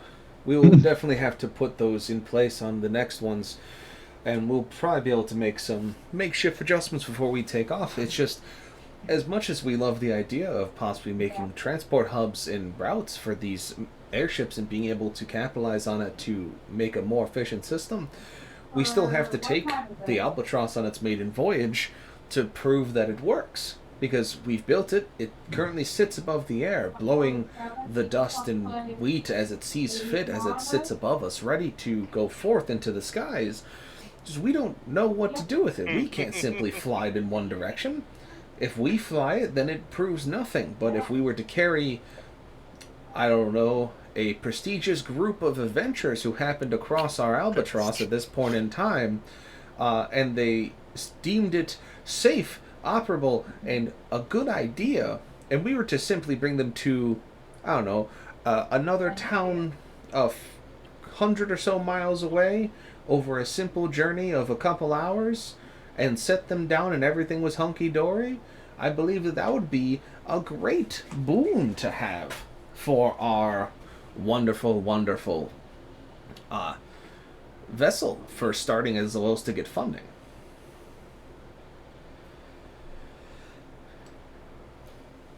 I feel that.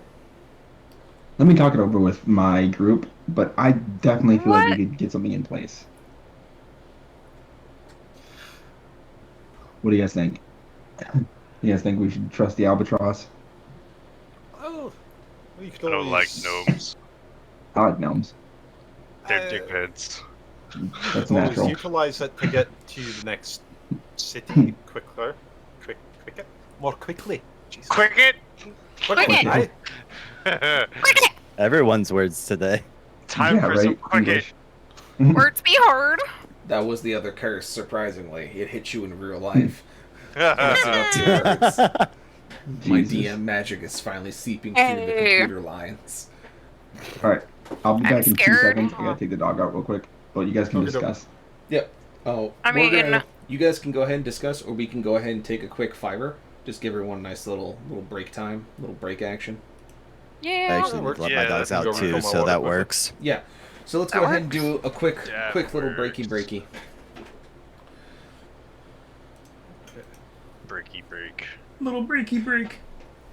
Little break, Little. Why I do know, you Jenna. keep going, Kermit? Kermit the Frog. It's me, Kermit the Frog here. Oh, Oh no, Hey I there, pissed off. I Kermit. pissed off Carson really Here. bad yesterday with it, and it was really funny. It was like I had come home from work, and she was wearing because she was getting ready to go to work, and so like Hey, I I sat figured down it next out. to her and was like being all like cute with her, like, oh, I miss you, like, how was your day, how was this, what's going on, and like I sat next to her and she was like, oh, she's telling me about like the book she's been reading, and she's been reading like this fantasy novel she's really enjoying, and like I got real close and like I kissed the side of her head, and she was like, oh, he's gonna do something random, and I just went, it is me, Kermit the Frog, and she fucking punched me in the jaw, and it was hilarious and totally worth Good. it. That's funny. Oh my god. Okay, I'm gonna take the dog out. Yeah, go run dog shit. Okay, well, I don't necessarily want to run dog shit, but I will throw them out.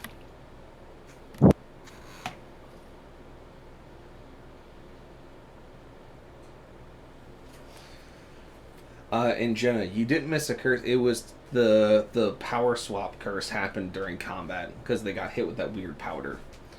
But it was more me making a joke that the real curse was everyone messing up their words.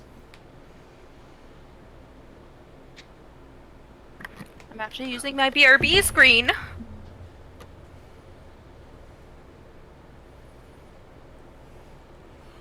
It's alright, Jenna. I have another one planned. It's fine. I don't like that, sir. That's fine. That makes me uncomfy. That's fine.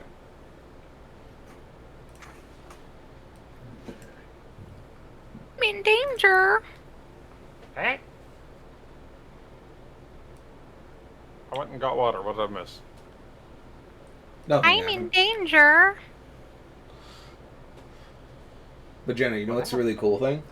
It's gonna be recorded, so you can go back and watch it whenever you want. You can watch it over and over and watch all the shenanigans happen. Tovar turned into an ogre. Mandy shot fire out of her hands. Coverall fired a lightning bolt out of his mace. Finrod got swole, became Swole Rod. Wow. Yep. Oh shit, Salty Viking resub. Hey, let's go. Let's go. Fuck, I am subscribed to all y'all.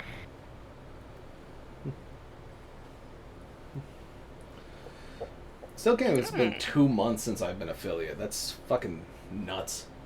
Right. Yeah. Doesn't feel that long. Mm-hmm. Uh, They felt interesting about the situation. There was a lot of roles behind the screen because I didn't want them to go and start and look through. But like Salty got as big as an ogre and like smashed a demon with a trunk of a tree. So that was the thing that occurred. no. Uh-oh, KK's here.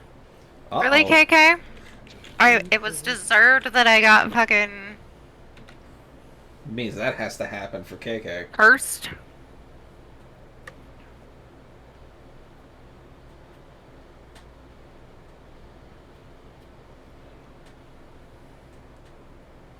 I think she meant that the demon deserved it.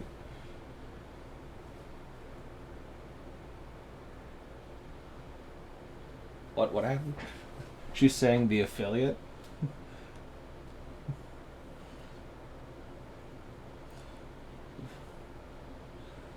God, I have too many things going. I can't even look at. I miss things in the chat, and I'm so sad.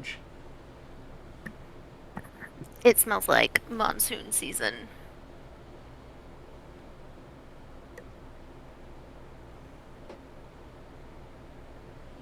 I don't know where you're going, Corgi. You were just outside. I'm not putting you back outside. Oh, like I deserted affiliate. Oh, okay. I was like, I couldn't see if I missed anything. Thank you. Yeah, I thought she meant we deserved being cursed. I was like, rude, KK. Oh boy.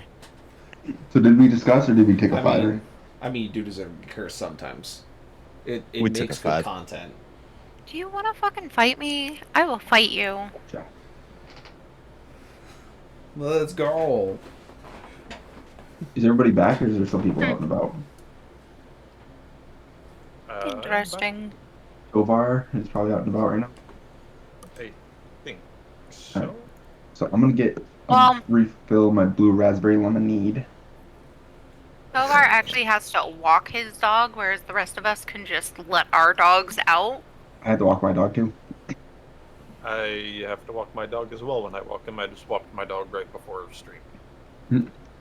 Alright, I'll be back in 2 seconds and I'll explain. I have a backyard. I can just let them outside. Same. Unfortunately, our Walk you like a landlord's dog. grandmother is Damn, being a bit of a KK. bitch about dogs pooping in the yard. So Did you just say damn KK? That was Jenna. Oh, is it? God, I can. Everyone's That- colors are so close. Damn! That's it. I'm gonna start fixing things. All right. so Wow. I know. I goofed. I'm sorry. You done fucked up. I have like How is 20 that? things going on, and now I'm just gonna get fucking canceled by all of my okay. friends. Okay. Wait, what I missed?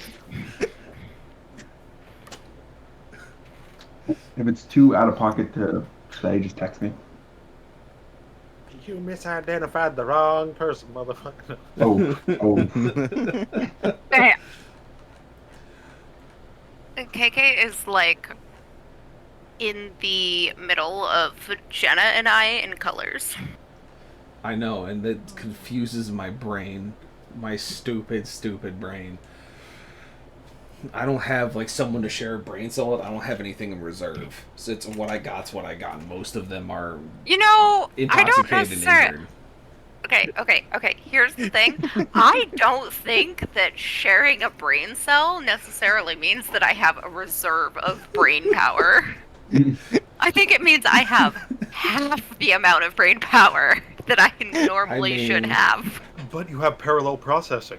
Yeah, you have 2 cores going at once. No. No. You got a That is 32 not- core computer. That is literally not She what saves brain happens. cells with salty. What happens is he has the brain cell, so this brain just shuts down. And vice versa. So, like... So if you guys listen to my stream, the song I recommend to Salty for my entrance theme on his stream is the one I'm about to play. And the reason Big I love facts. it so much, the one I love it so much is the intro to the song. No, Jenna, no. Like- I did not choose to share my brain cell, okay? Listen close, here it comes.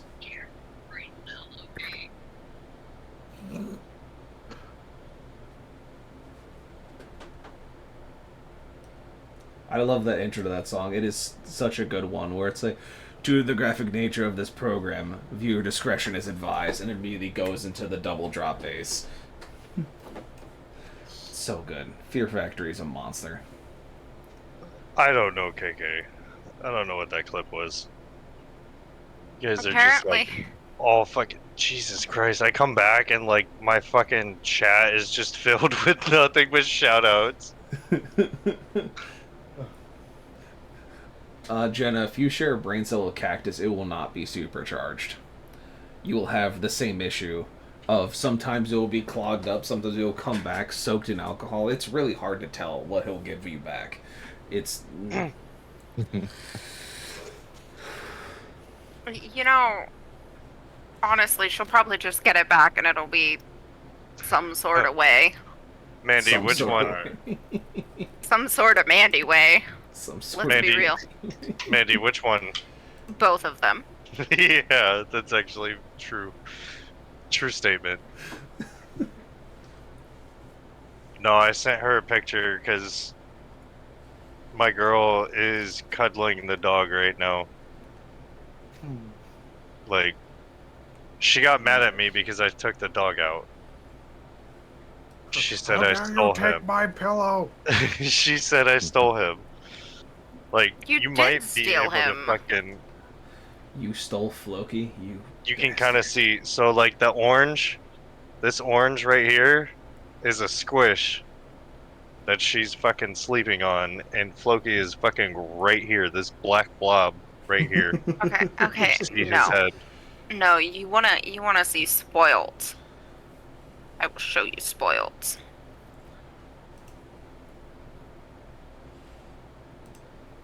But So is everyone back? Are we good? Are we ready? Are we willing? We're good. I believe so. I believe. Bird's like Thanks, hiding we behind died. his mic right now. Yeah, I'm just chilling, waiting for everyone to be back. I just see like your hair coming out from around the mic. Like, Yeah, it's pretty easy to identify me by the hair. That's about it. So, before we went on break, they basically asked you that if a certain group of prestigious heroes would like to take a free trip on the Albatross to prove that it works to a town that's relatively close, to prove that it works in concept, that they would be more than glad to do so. And as you know, is that you have 2 towns that you could go to. Oh, really, Jenna? Really? Okay, fine. The gnomes wish for you to fly upon the airship, unnamed at this time because a maleficent force within the Feywilds has struck the name from the side of the ship. At this point in time for the next 10 in-world minutes. Who's to understand? But, regardless, they ask you if you would wish to fly upon the airship and go to a town of your choosing. You know that you have a couple of choices in mind. You know that there are 2 quests waiting for you back on the western side of Etheria, the Hunters and the Deadlands. Oh, Jenna. The Hunters and the Deadlands are missions that will take you outside of the region by some way or another, and that this flying device... Thank you, Rexus. Make my life more confusing.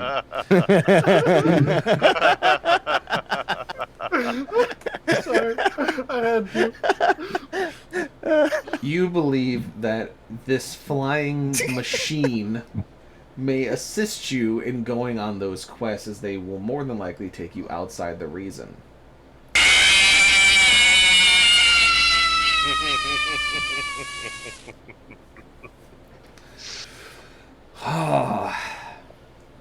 But you do have 3 towns that you can aim for to go in this flying device that has been cursed by an unnamed Fey Witch, apparently.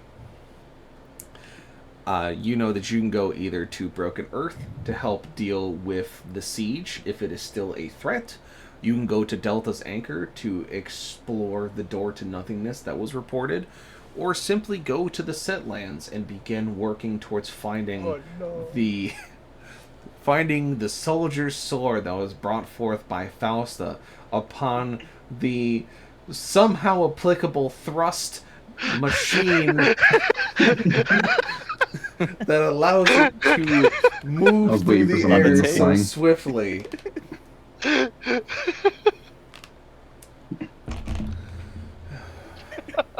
Oh, God. Where should I go, Cactus?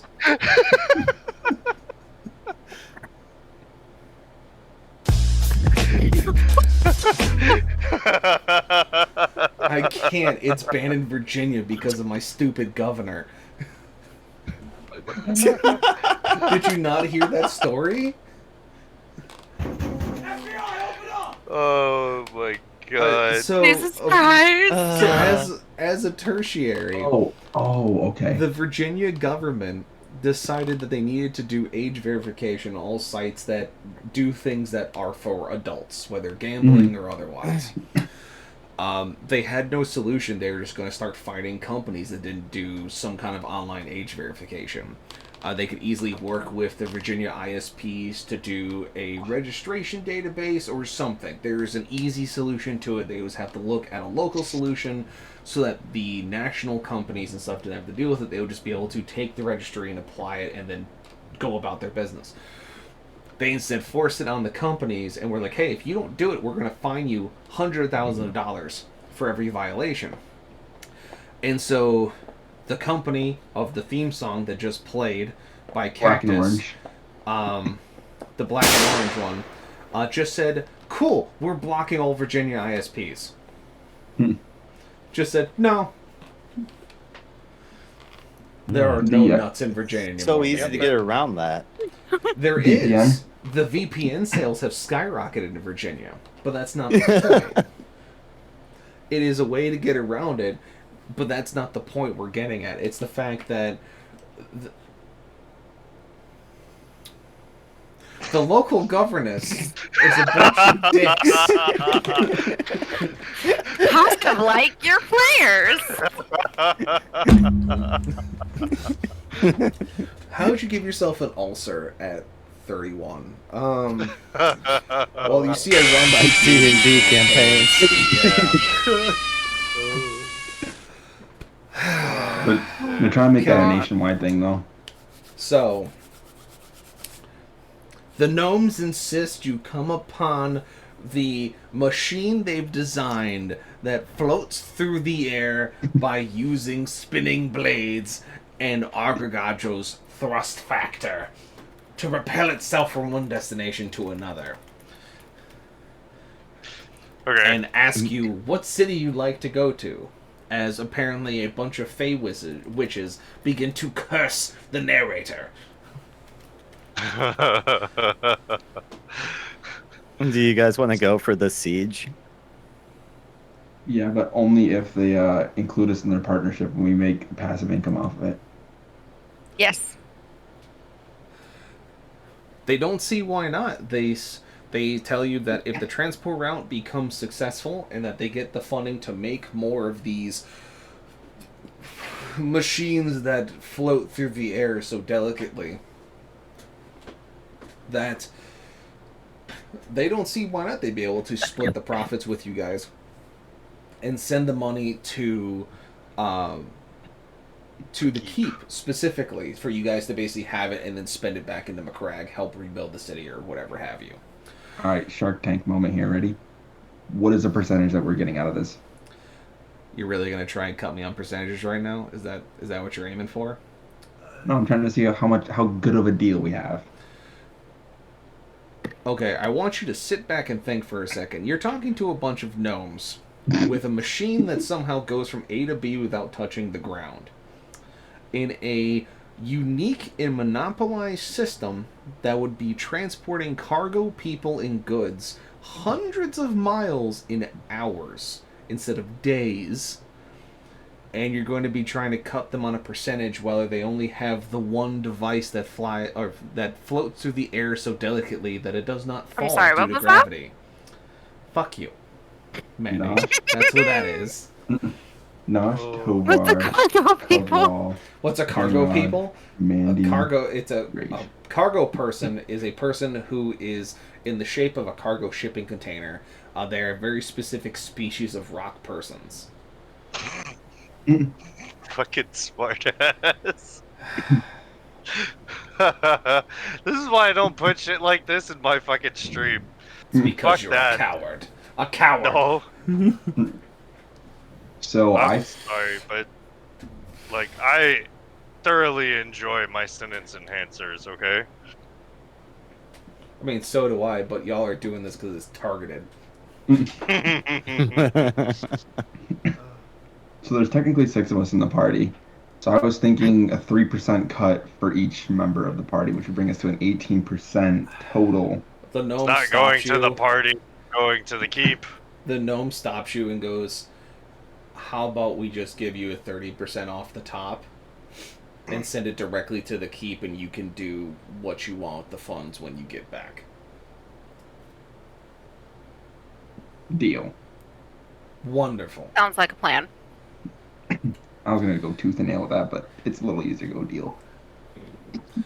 And Cactus, to answer your question, the unnamed machine that floats through the air delicately has a cargo capacity of essentially, I would say, about 6 shipping containers in their final stage. Like, in the final design they have for this thing. In its current stage, like 2.5. So the tonnage isn't where they want it, but the future tonnage is significant and impressive for a vessel that does what it does, that is unnamed. That do what it do. That doobie doobin. That do be doobin doodah. Also, Burn, I'm Bobby Doodah. sorry. Are you? You know, he sets himself up for that. He does it on purpose. You know that, right? I mean, so do I, so... Then be quiet. You're perfect. Keep making weird comments at each other, you weirdos. The Damn. horny panda and the horny rabbit in the same room. What could possibly go wrong? Well, you know what rabbits do really well. Never mind. He doesn't do that very well, surprisingly. Very disgusting. Well, normally it Well, only we all know lasts about like some of the other seconds, so... stories, and you know what pandas aren't so good at. Surviving. Reproducing. You Right. know what? So, they basically gave you this deal of that if they get the funding for their transportation service, that they That will was one send of the keep. Cactus's rants. Yeah, it was. Oh, here he goes. That they'll give you 30% of their profits and send it directly to Silverthorn Keep for you guys to use for whatever you deem fit. That's actually very fair. I'll give him that. I'll give Cactus that. Yes. Why is this conversation something being said in my chat? You know what? I bring this upon myself with the people. I was about to say, between Cactus and myself, I don't know what you I bring expected. this onto myself. So, Jesus. And it's your mods too. yeah, Right? yeah, surprisingly, right? And most of the VIPs in this chat as well. I mean, weird, right? But the gnome looks up at Nosh and goes, "All right, Drakini," holds out its small hand and goes, "Do we have a deal?" I spit in my hand and grasp his hand as hard, like He firmly. sees you do that and goes, "Wipe your hand off, you filthy Drakini." I turned to Tovar and wipe it on him real quick, and then turn around and shake his hand. Oh, the fuck he does. As soon as I see he wipes the spit on Tovar, I flame blade. Oh, it's coming at me now. I just, 16, I slapped the fucking shit out of his hand away.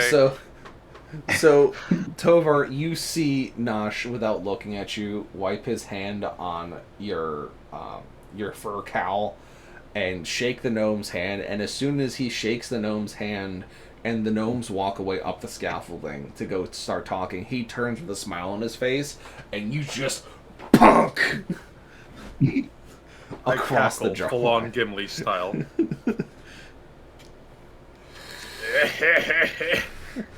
You don't fall down, Nosh, but you do stumble for a hot second. It was a good one. no thanks, nothing, guys. Well,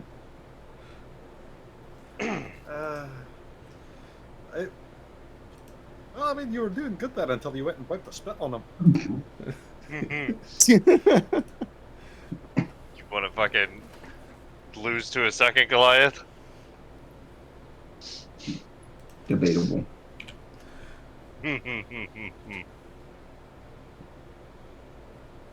I'm just excited to go on the airship. You guys ready to fly? Let's. So yeah, so they basically let you know that they're gonna start doing prep and getting everything ready on the machine that floats so delicately, and that when they're ready in a couple hours, they will come and fetch you guys, and they point you towards the local inn in Golden Fields. bar fight. If we got a couple hours, I'm ready for round 2 on the gauntlets. All right. So, you guys kind of move over towards the inn and kind of find a nice little table and take a sit down. As you guys take a sit down and you guys like kind of pull your backpacks off and put them to the side, Nash, you feel funny after you got your shit slapped really hard. Not like weird funny or funny haha, just like a strange buzzing feeling in your hands. And like as you step through the door and sit at the table, you kind of put your hands on the table and all the silverware starts to slowly move towards you. Oh shit, you hit him so hard he turned into Magneto. Wolverine ain't got shit on me. And as you're just kind of sitting there, as you're seeing it all move, all of a sudden a spoon flies across the table and slaps square to your forehead. Simba. And no sooner does that spoon hit you, I need a deck save. A deck save? Oh boy. A 4. You see the knives and forks start to come up off the table and fly at you as the knives simply cut you and fly past you and stick into the wall. But one of the forks gets you in the shoulder, one of them gets him in the cheek, and the other one's just kind of slapped flat against his face. So his face is now completely covered in silverware, minus the 2 forks that are sticking out of his shoulder and his cheek, as the knives have now stuck into the wall behind him. They're doing the bling thing from when they fly really fast and stick into something. But none of the coins or anything you guys carry is being affected, as they're not ferromagnetic. But the silverware, unfortunately, was made out of iron. And so are your weapons. Wait, what? I was gonna be like, I'm glad the plates aren't metal. Armor as well, then?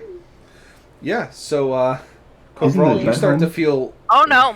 You start to feel yourself getting pulled towards Nosh. Guys, what's happening? What about Tovar's helmet? Tovar, your helmet gets pulled into the table as your belt starts getting pulled towards Nosh. So, like, your head's stuck to the table and your belt's getting pulled the other direction. What the fuck? I am one with the spoon. Wait. How close is he to me? Like You within guys are arm's sitting reach? like, yeah, close enough. So... I mean, your thing's practically wagging in my face. That is what is the belt. Whoa! What's lagging in your face now? Wait. Can I fucking, like, slide my head out of the helmet and just fucking, like, flying teabag him? So as you're feeling your belt getting pulled as it's trying not to break on the leather studs that hold it all together, you are trying to undo the strap of your helmet as it's stuck to the table and get your head out of it. And once you do, you feel the magnetic pull along the only large metal thing on you, which is the belt buckle of the Goliath belt of strength you have on you. And you just wind up, you feel the pull of the magnetic forces, and you kind of stand up as you grin at Nosh. Oh, wait, that's actually a bad idea. If you teabag my face, that fucking fork's going through my cheek. Oh! Should have thought about that before you fucking wipe spit on me. So, Tovar thankfully is on your left side, not your right, where the fork is currently in your right cheek that you're able to pull out and kind of get away from you before it sticks flat against your face with the rest of it. And so, Kovral gets closer and closer to you as he eventually is like stuck against your shoulder, and you see Kovral's like clawing, trying to get away. And Tovar, you just kind of let go of the floor. Bro. Your deck save isn't good enough, brother, man. As you see, you You give yourself a little bit of height as all of a sudden you just start getting pulled towards Nosh at a relatively good speed. Knock my ass out. And you just, the belt buckle just gets stuck to the side of Nosh's head as you're just kind of standing there laughing at him. I would like you to know that I didn't realize what Jenna had said until after I played that. The timing was impeccable. Oh my god! That was really good. You want to see those pretty eyes just flashing the puppy dog eyes? No. You just hear. So thankfully, Finrod, you don't have a lot on you that could be attracted to Nosh, which is good. What, just the blinding sight? Yeah, basically. It's really the only thing, and it's folded up. And thankfully, Mandy, you as well, you don't have a lot that could be pulled into Nosh. So you two seem relatively less affected than the paladin in full plate armor and the giant who took the advantage of the situation. I'm so glad Rage isn't here right now because his wings would have fucked me right up. Oh, jeez. All right, you've got a metal arm. Oh. Tovar. So, Tovar, as you stand there, you feel your left arm start to kind of pull against you as you look down and you see, like, the metal is shaking. Just like Judy chopped down towards him. It's towards your side, and it's an open hand at this point, and you look at it, and you look at Nosh, and you look at it, and you look at Nosh. Yes. And you're just ready to, like, let this hand go, and Nosh, you were trying to, like, pull the silver off your face, you're trying to separate. Yeah, I saw.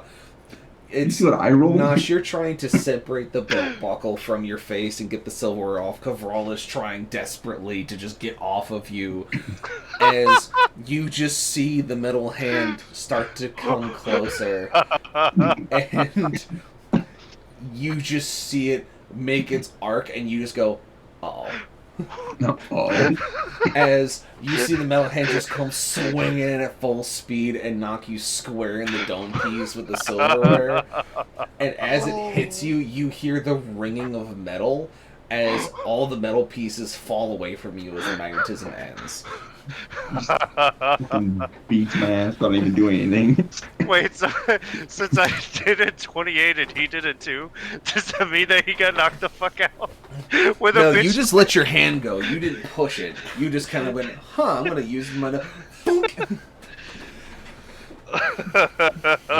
So you get your bell rung, but as it gets hit, the magnetism ends. So then you no longer are having metal attracted to you. Kavral, you feel it release, and all of a sudden your pulls are like actually moving you back away from him. Oh, freedom! The intelligent Nosh comes out. Oh, I say, that was quite a good slap now, lad. Little ringing of the bell, if you would Ring say. of the bell. Should I smack him again before I get up? I'm not trying to be dumb again, dude. You You know the progression of the slaps. know the progression.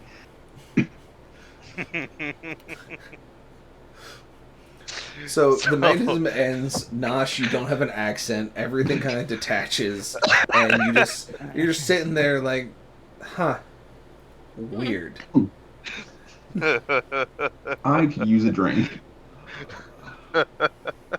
As all the cutlery is just like around you on the floor now.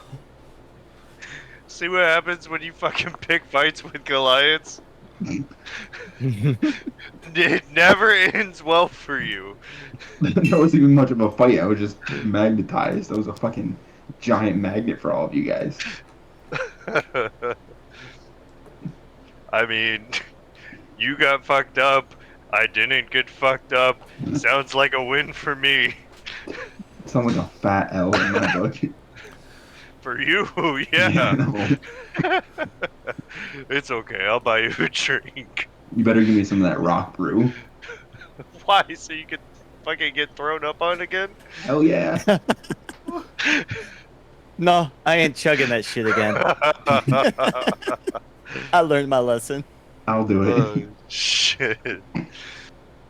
Oh, that was fucking funny. Whose curse was that?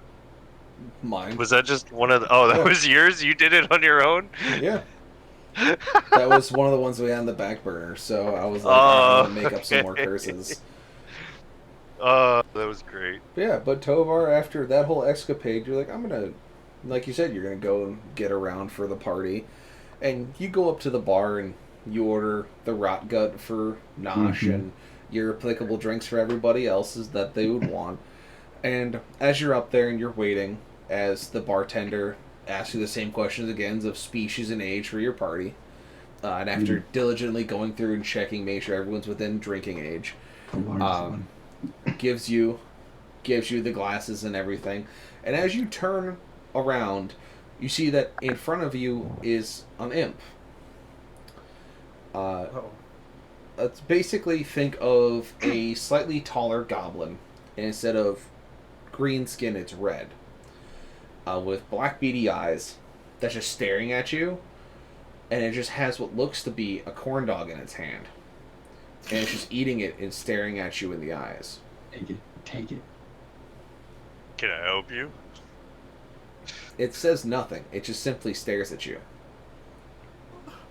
You know, the last thing that stared at me like you're staring at me right now ended up getting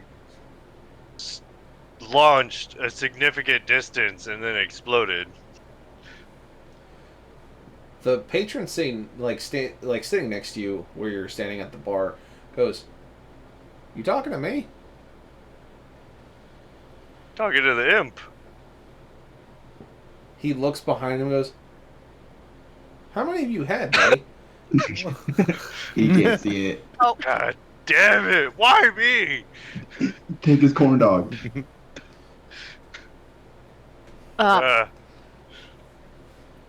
When you look back to look at if the imp is still there, it is not. What the fuck? I don't know. We just had a weird encounter, so I guess I'm just still not there. So It's been a long day. I haven't had any sleep. So you grab the mugs and you give your excuses to the bar patron, and he goes, "Yeah, sure, buddy," and just kind of goes back to doing what he was doing. And you walk back to the table. You set all the drinks down, and you sit down in your chair. And you all start enjoying. All right, I see that 1500, Jenna. I appreciate that. I'll pull up another one in a minute. I'm going to go through this one first. There, another one on the burner. So you're sitting there, and you're having your drinks, you're having conversations. And out of the corner of your eye, Tovar, you can see in the corner of the room closest to the bar, you just see the top of the head of that same imp staring at you. You can clearly see the outline of the corn dog in its right hand sticking out past the bench top.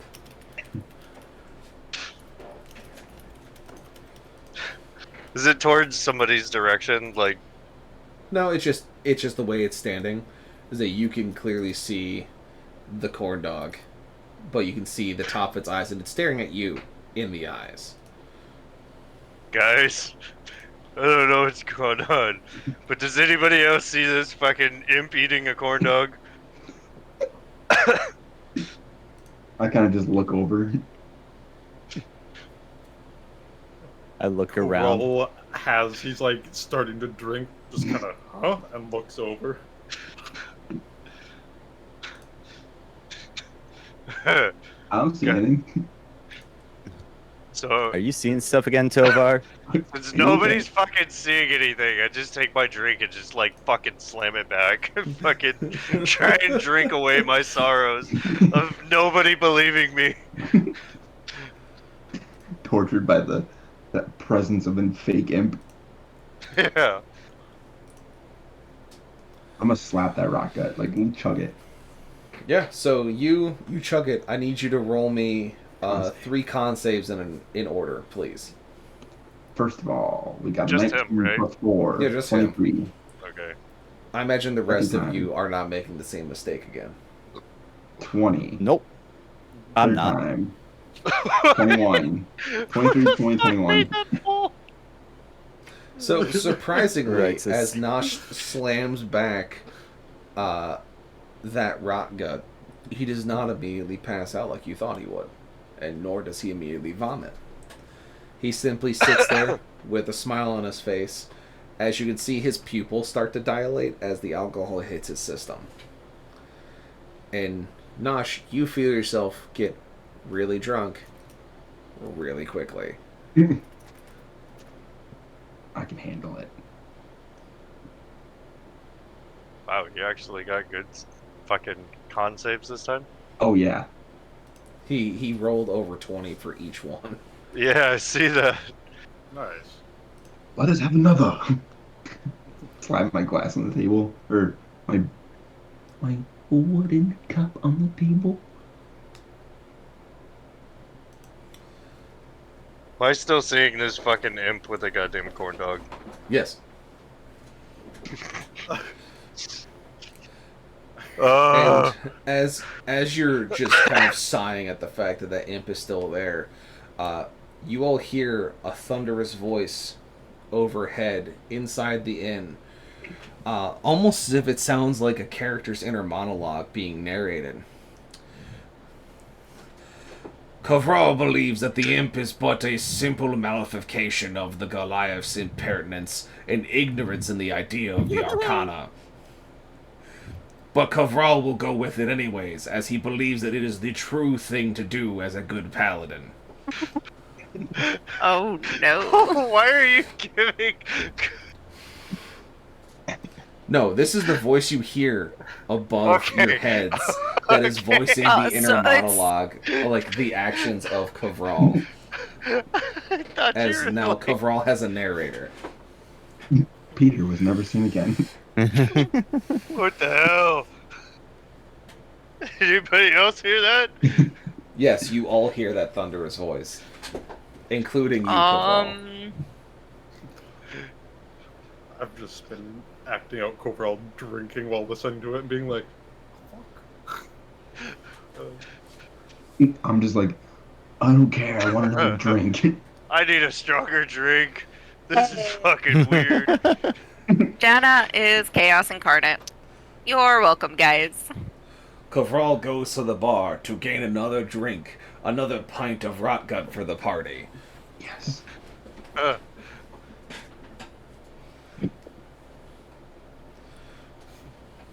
Kovral believes that he is too drunk to be hearing these words echo above his head, or that the Goliath is seeing yet another imaginatory thing in the corner of his eyes. More drink is required. Kovral, Coverall you... just gets up. You know what? I think I actually agree with the voice at this point. I'm gonna go get some drinks. Give me a nice glass of raw gut.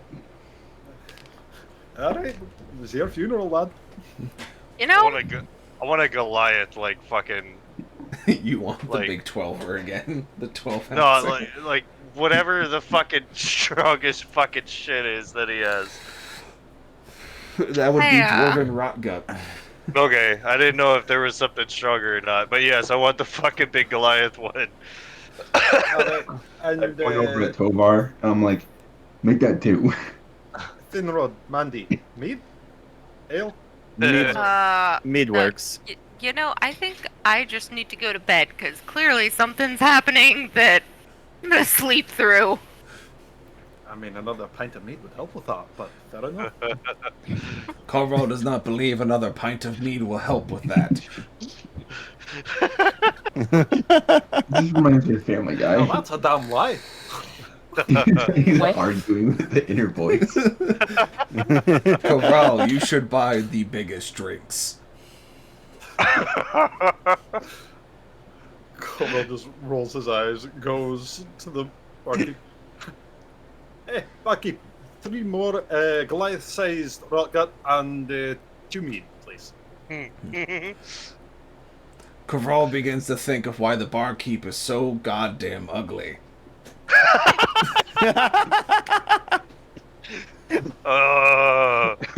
Corel just kind of straightens his back, kind of like leans back on his heels and just waits for the drinks, hoping that the bartender can't hear that.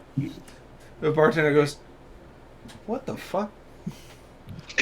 Corel just kind of shrugs. He's like, "I don't know, man." Cavral, you know exactly what is happening here. Tell the man he has boogers in his nose. No. And the man says sometimes he's just like, "What? Who? What? What the?" Corel just kind of slides an extra gold on the bar. Just drinks, please. Yeah. I'm just very confused on what's happening. I don't know. Weird I go shit's been up. happening. To try and Cavral, save you know the drink exactly what ready. is happening. Tell the man he has salad still stuck in his teeth. Be a good lad. Can I go up and rescue Cavral? I was trying to do the same thing. So you both kind of come up and like help Cavral and gather everything from the bar. Here, bud. Let's just grab these drinks and go sit back down. Yeah? Hey, yeah, let's thank you. Cavral is Fucking thankful for the everybody. rescue. He appreciates his fellow warriors more than he believes. Corel starts drinking the drink as he walks back to him. He has even gotten over his prejudice towards elves. He believes that the leaf liquors will serve him well as battle brothers. Oh Stops and no! just, what the fuck? Well, that's not He very believes nice. this, even though he has an elf waifu pillow in his barracks from when he was a young elf, when he was a young dwarf. When he was a young dwarf paladin. He was the one who He wrote was the a young song dwarf Diggy Diggy Hole. squire. Oh my god. He once played in a band called Iron Rose who sung a song called Diggy Diggy Mineshaft. It did not catch on. God damn it, man. Have you guys heard that? Like, out of character, have you guys heard the dwarf rock? Dwarf metal. Yeah. Fucking love it. No. Diggy It's diggy good. hole, diggy diggy. Oh my god, you need to fucking hear it. Oh wait, Diggy Diggy Hole, I know. Yeah, but no, like it's metal. Yeah, dwarf metal's Yeah. fucking awesome. We are dwarves. Alright, so yeah, Tovar is gonna fucking slam back the Rotka or whatever the fuck it is. Right. Yes. Yes. Yeah, And because Nosh, he's tired of seeing this fucking imp stare at him while he's eating a fucking corn dog for some reason. As you look back to where the imp was, the imp is no longer there. Nosh looks over at Tovar and sees him like chugging his drink and decides he can finish it faster. Roll me 4 con saves. Fuck. You don't need one for me, do you? 15. No. Okay. You're okay for now. 15.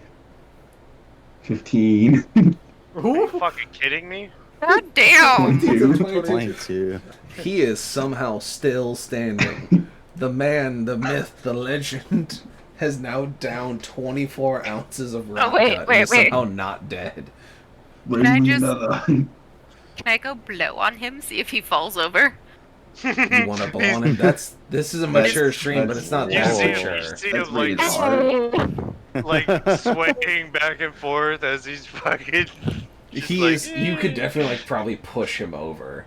He's definitely to that line. Bring me another. Just go over and... You give him a gentle little shove on the shoulder, and Nosh, I need a deck save at disadvantage. Brother. Are you kidding? I can't roll dex saves to save my life. I know. That's why That's you're having to the do it on point. A disadvantage. 19 and a 10. So you have a Jesus. 10. Wow, big oof. And so with the 10, you're half sitting on the chairs. You caught one, like the side of the back of it, and you're kind of leaning off the side like. Kovral is impressed with the fortitude of the human. He believes the Drakini will be good in combat going forward, or at least a good drinking mate, unlike that old night sergeant he'd worked with. That man was a nerd. What the hell is a nerd? I look over at Kovral, like half hanging out of the chair. Can I have another? What was that? Can I have another? Only if you can walk up and get it yourself. I think that's a good idea. All right. Well, that's no I'm gonna go issues do for that. me. I'm gonna go do that. So I like try to get up and walk to the bar to get another one. Dex Yeah, save I a can. disadvantage. The dex save at disadvantage? Yep. Oh damn. Oh, and here I was about to use uneven ground. 5 and 17. So you stand up, and you just crumple. Hold on, Crumble. hold on. Nope, I don't fucking catch you.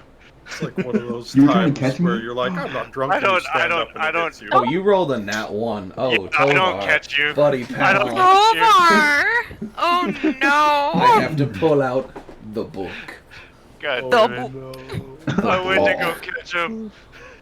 You tried to help and you only made it worse. Ah! Oh You no! get worse. I just continue sipping on my mead, going, "This is entertainment." This is entertainment. God damn it, I don't like that laugh.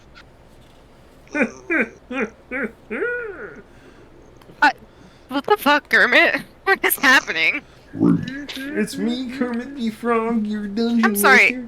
What burp was that? It was not mine. It wasn't me. So Tovar, you go to stand up, and as you go to stand up to catch Nosh, you pull a hammy and you start to fall forward as well. Oh, I ran into you. You just splatted me. I'm just letting it happen. I don't Kovral, want... I would suggest you move to the side. So says the voice above. Yeah, if Kovral's in the way, he sidesteps. I'm getting smushed. And Nosh, you hit the ground and kind of crumple, and just kind of like pratfall out. Tovar, you go to catch him, and you then fall onto your side, and you're looking away from the table as you fall, kind of landing on your left side, and as you land, underneath There's the that bench, fucking imp. underneath the bench in front of you is the imp laying on his side, eating the corn dog, staring into your eyes. Oh, fucking Seductive. He's got his arm propped up, just eating. Making And now from suggestions. you, I'm gonna Hit need me like one of your friendships. That was a good joke, Kovral. You should do more of those. And Tovar, at this point in time, I'm going to need a con save at disadvantage. Oh. The jokes have turned. As you falling has now awoken your brain, you are now at the same level as your stomach, so the alcohol is getting directly pumped into your brain pan. 10. And you feel the drunkenness just slam into your skull like a pack of raging gnolls. As it just... You feel it. It's downing 2 Goliath-size amount of rock gut. Even for someone of your size and stature and constitution, it just... That fall just knocked it enough that it just fell into your head immediately. And so you're just looking at this imp that is 5-6 feet away from you, just looking at you mockingly, not saying anything, just simply eating the same corn dog slowly. Touch it. As you feel the alcohol start to come in. Touch it. I don't like that the imp is still there. He's very suggestive with his corn dog. Says Tovar drunkenly from the floor. I didn't get a narrator, you did. I look under the table. You see nothing. You see Tovar on the ground, drunkenly pointing at the space beneath the bench in front of him, saying that Imp is being suggestive with his corn dog, and you see nothing. Am I still conscious? Yeah, you're just drunk as hell. I want to look up at Cobra because I know he's like in my vicinity and be like, Uh-huh. I want to pour some into my mouth. I can't move. I want to stand back up and sit down, so I stopped looking at the imp. You clamber yourself back into your chair slowly, massaging your hamstring as it still cramps. And you get yourself into your chair, and you see the imp is no longer behind the bench. And then as you get yourself in the chair, you hear Thunder's voice overhead just goes, Kavral, do it. Finish him.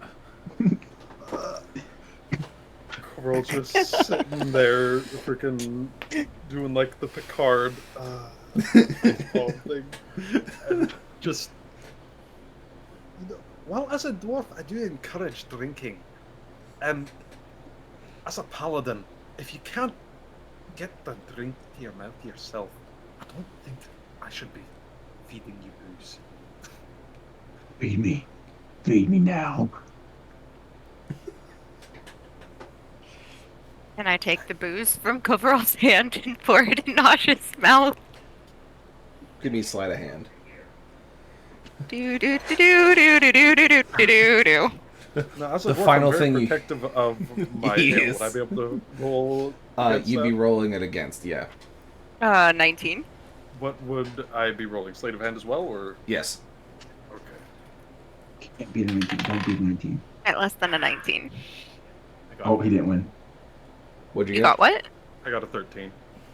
Yes! So you go to step it backwards as Mandy's other hand comes from underneath the cup and pull it away, and just immediately pours it into Nosh's face. That's just sitting there open like, oh.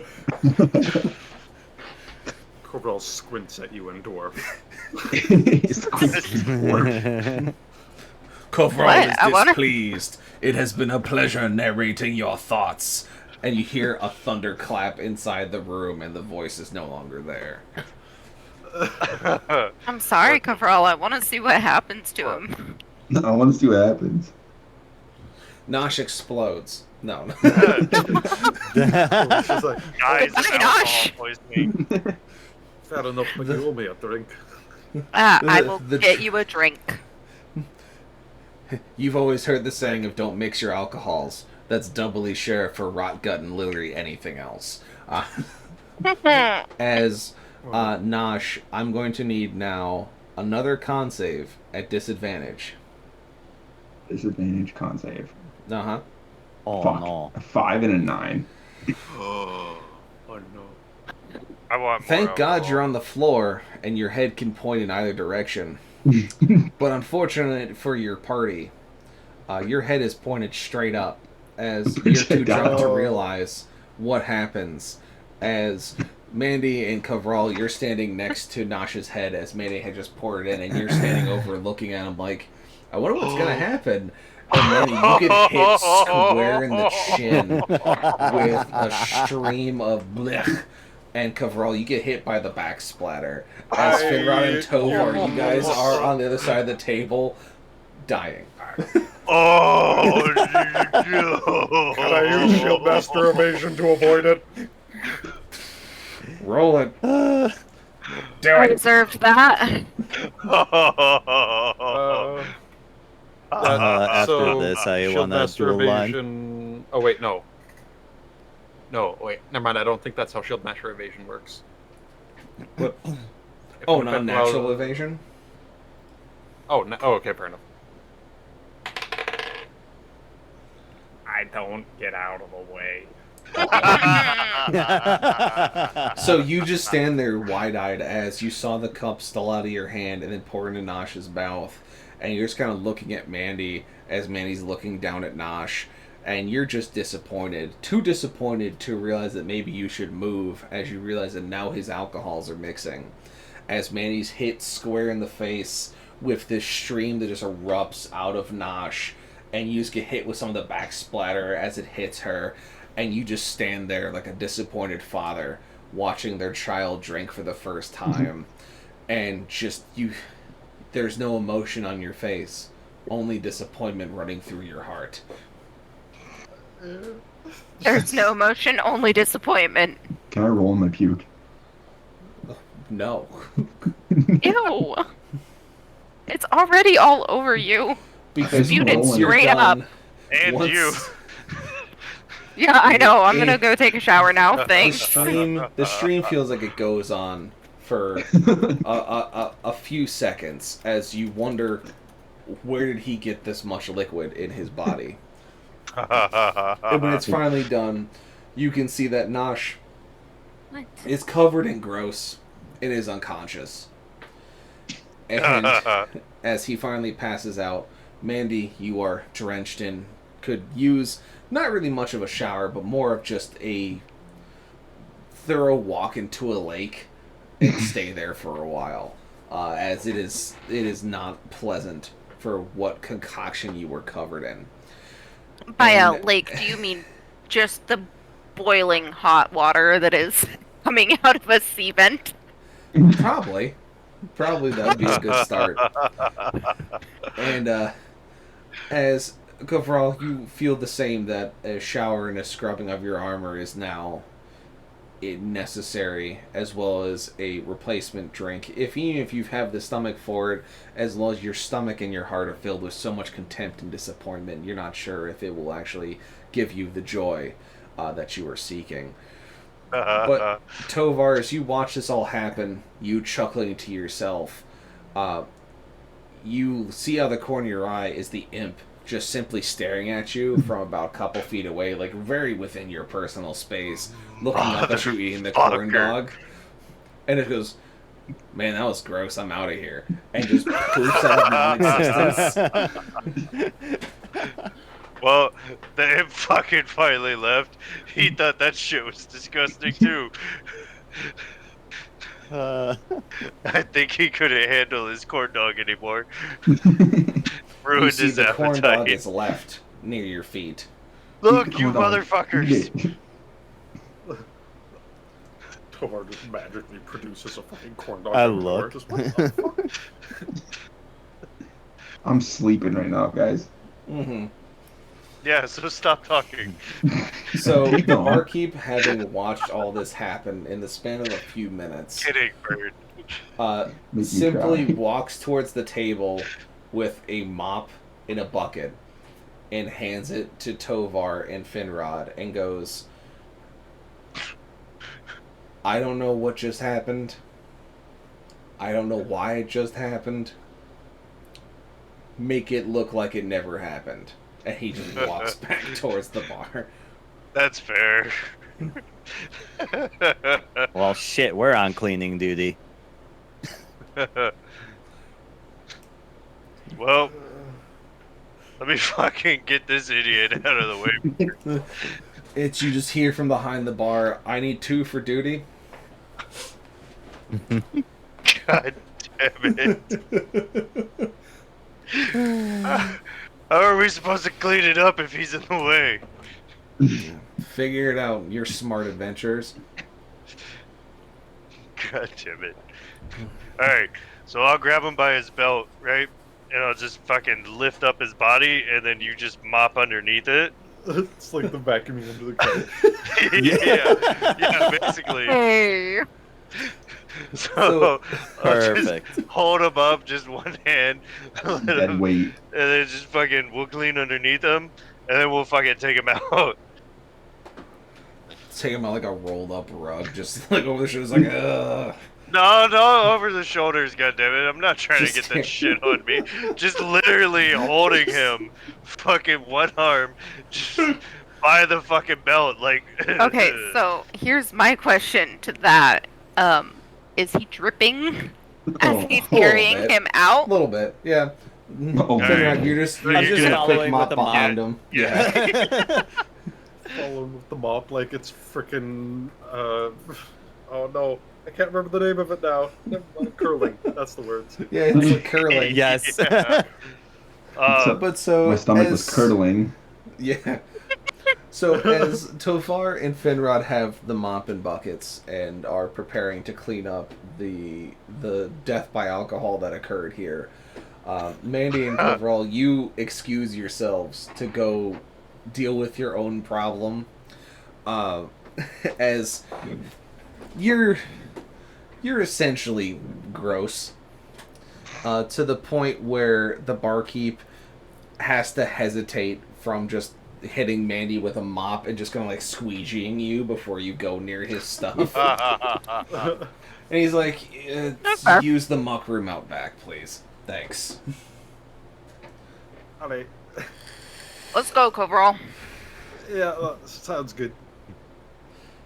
Well, There's While we're cleaning up, like a I want to talk to trough or like a- Telvar. Fountain area. What's up? Oh, I want to go. At least it wasn't me this time. at least both of us ended up not covered in puke again. And you say that as you walk outside the door, and you see that there is a large trough of water outside that no horses round are tied two. to. Gonna dunk him like a rag. Sakes. You don't have to roll athletics for it. Yeah, You're I just doing know. it. I wanted to throw him, but No, you're not going to throw him in the trough. You're going to have to, like, washing machine his ass. just dunk him rapidly, like Yeah, in the basically. trough, like. I'm sorry, what is this washing machine you speak of? A That was washing nothing. board and bucket ham. Oh, am I actually using a washing board on him?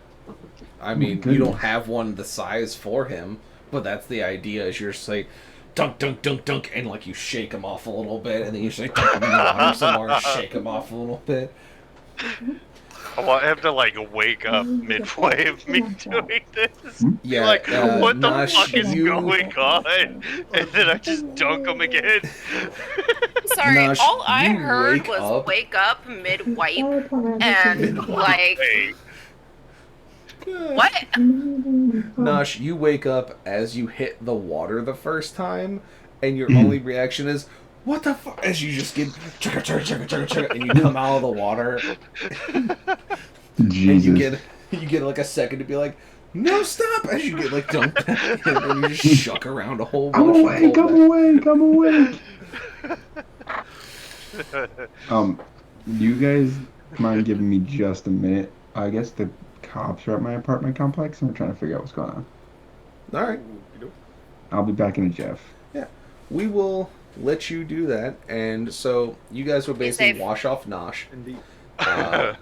You two will, Mandy and Coverall will wash themselves off, and you guys will meet up upstairs in one of the rooms for the tavern, as you just kind of reconciling after that whole event occurred, the alcohol going through your systems and everything else in between. You bring up a Nosh that is soaked to the bone, who's just not doing great. He's in essentially loner clothes, as the rest of his clothes are just drenched. And the sun is starting to set as the gnome crew of the Albatross has continued working throughout the day. And eventually one of them is sent down to get you after a couple more hours. They come up to the room, and you hear a gentle knock. Just a little knock action. Overall answers. Hello? You look down and you see that it is Bilirubin, one of the gnome pilots. And he goes, "Ah, dwarf, I have come to summon you and your crew to join us upon the Albatross, as we will be leaving swiftly." Alright. I'll get them together, thank you. "Yes, meet us outside by the scaffolding. We will lead you upon it, where we need you to speak to our chief engineer, Scotty. Make sure everything is quite right before we begin." That would be my pleasure. "Very good." And he simply nods, turns, and walks away with his tiny legs. I close the door and go let everybody know it's time to go on the airship. Yeah, you Sounds simply, good. yeah. Let's go. I jump up excited, going, finally? Alright. What's the height difference between a dwarf and a gnome? So a halfling is usually maxes out at 4.5, and their minimum is about 3.5. A dwarf, their max is about 5'2" with a minimum of 4'8", and a gnome has a max of I think 3'10" to a min of 3 flat, if not a little shorter. Like gnomes are the smallest race. Okay. Coverall's 4'9", so he's not a super short dwarf But he's also built like a fucking 1950s refrigerator. either. True. Where gnomes and halflings are not built that way. Yeah. Halflings in D&D are essentially built the same way as a hobbit, where they're potatoes. They're potato people, is the way you want to look at it. Like, they got pretty decent frame, not anything super wide or super tall. Like, they're pretty average for something of their height. Everything's in the right proportions. The gnomes are usually very lanky, or not lanky, but they're just thin statured. Just because they're small. They're small folks. Yeah, so Coverall lets all of you know that it is time to leave. And you guys walk outside to meet the crew of the Albatross. Fucking Gimli. So, you guys walk outside to the base of the scaffolding, where you see there are a number of gnomes waiting. Most of them have put on some kind of suit to wear that has the name of their ship, their name, their crew designation, very much a rudimentary flight suit for all these different gnomes, of different colors based on their different designations. You can see that the pilots wear gray, the engineers wear red, medical staff wear blue, and that general staff wear green. Base people who work around the ship as either gunnery or navigation or etc. So, you see there's a couple of each different color designation here. And as you approach, they point you towards one of the gnomes in the green jumpsuits, who basically steps forward and goes, "Hello, I am Rafaj. I am assistant to Chief Engineer Scotty. He will be down in but a moment as he is doing final preps. If he does not meet us down here, we will simply go up to the Albatross and I will show you boarding procedures and where you will be staying upon the ship as we go." He goes, "If you'll join me, please be careful upon the scaffolding as this was built by gnomes. Hopefully it will hold all of your weight as this is part of our blueprint and prototyping design." And so he simply makes his way up the scaffolding. You all follow behind him, and thankfully, due to the design factors in play, nothing breaks or falls, or none of you fall or hurt yourselves, which is good. So it is a simple 20-30 foot climb up the scaffolding that kind of goes in layers up. And as you get to the base layer of the Albatross, you realize that it is much bigger than it looks from the ground. So you stand upon it, and the only one of you that really has an issue standing straight up at the lower deck of the Albatross is Tovar. Saw that fucking coming. Everyone else has it's either a little bit uncomfortable or like just enough. But Tovar definitely is like having hunched moments where he's like stepping through bulkheads and whatnot as you were led to essentially the bridge of the Albatross, where you were met by the captain, the pilots, and the chief engineer. The chief engineer approaches you, Coverall. He goes, "Hey, hello there. My name's Chief Engineer Scotty. How can I help you?" Oh, hello. So you're the fabled Chief Engineer Scotty. That's right. Put as much as she can into this for the old captain here. Trying to make sure that she runs real smooth like through going through us. Excellent. Glad to hear. Now, I have some questions about defensive measures and what future defensive measures you may like to put in place for protecting this asset. So currently what we have going on here with the ruins is that we got some pretty basic defensive measures upon warding spells and such along the base, as well as a bunch of magnetation and levitation spells put in place as well to help with the assets of the weight and distribution. But past that, on the defensive measures, we're looking at a significant plating design that has been an alloy mixed with bronze and a couple other different metals to make a relatively dense but also light material that is able to withstand physical impacts. As for magical defenses, we do have a couple of runes of warding placed upon the ship, but because the prototype we didn't have as much time and materials to make larger ones. But in future endeavors, we're looking to place multiple levels of warding, much like regular bolt hulls, along the center of the ship. As for weaponry, among otherwise, most of our weaponry for this prototype is gnomish in design and meant to be gunned by the gnomish gunners that are placed along the bows and the aft of the ship. Those weaponries are meant to amplify spells that the gnomes will have access to most of them being spellcasters. Those guns will help them amplify their shots and utilize the energy found within the crystals to be a defensive measure.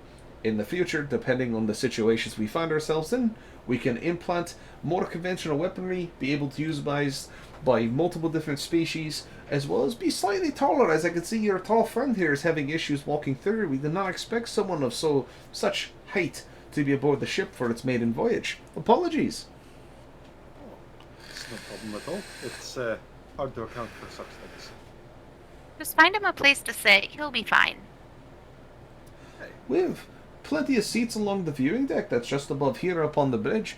I'll bring you up there to its suite, and then we also, as I walk through, and show you all the different bits and pieces that will be doing final engine checks, and we'll be on our way in just a moment. Alright. And so they walk you along the perimeter of the ship, bringing you to the viewing deck that is above the bridge.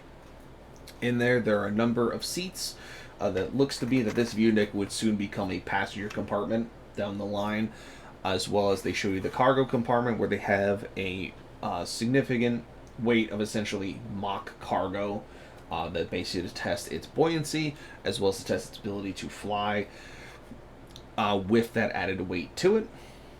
Everything looks pretty swell. Coverall, you notice that they do have a couple of runes of protection, specifically from spells and otherwise, but for the most part it seems to be on the lighter side due to the prototyping. But as Chief Engineer Scotty explains, that for future variants they're looking to do a little bit more depending on how much threat is actually put towards the airships on the transport routes. So they're going to be very proactive in the defensive line. They just need to figure out how much proactive work they have to do.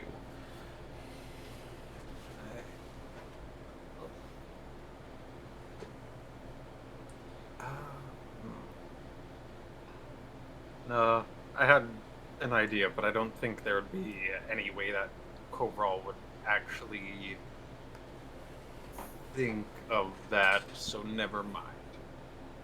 Okay. Just for something that would work for an improvement to the ship, but that's definitely not something Coverall would think of suggesting. Right. So, in that turn, essentially you were brought to the viewing deck, you were all given seats. They have some small snacks and nice little juices and such for you to enjoy, as they believe that this should be a relatively easy travel, that the most they expect are condors, which they have a personal vendetta against. Past that, they're hoping for nothing too crazy, and it should be a relatively easy ride towards the town of your choosing. And so Scotty leaves you and is replaced by the captain of the ship, a Captain Bartholomew, and he looks at you and goes, "Where are we taking you?" Yay, snacks!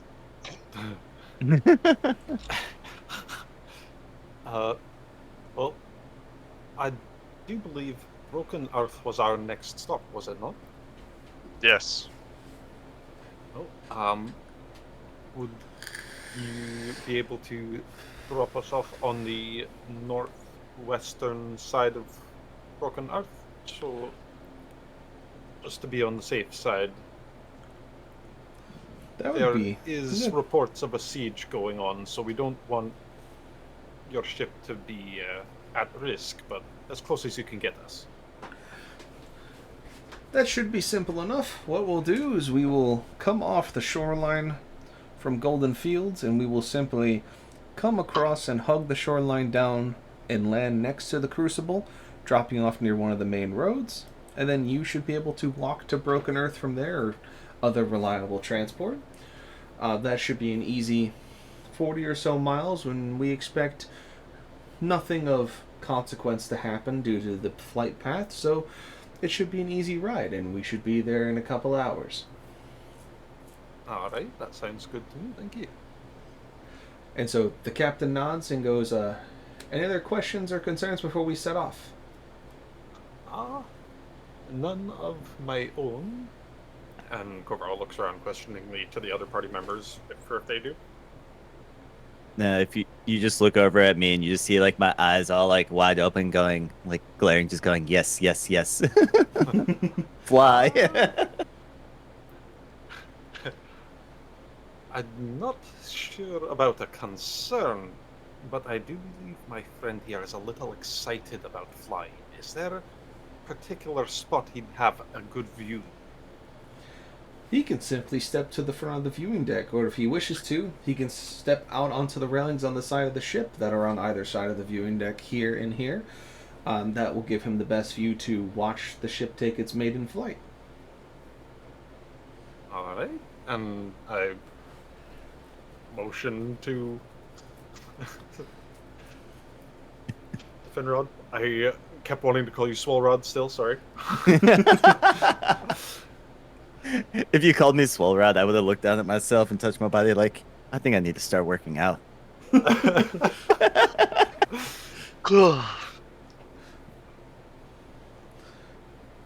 Yeah, but you tell him where to go, and Finrod looks excited. And the captain nods once again and leaves the viewing deck with all of you sitting there very patiently waiting.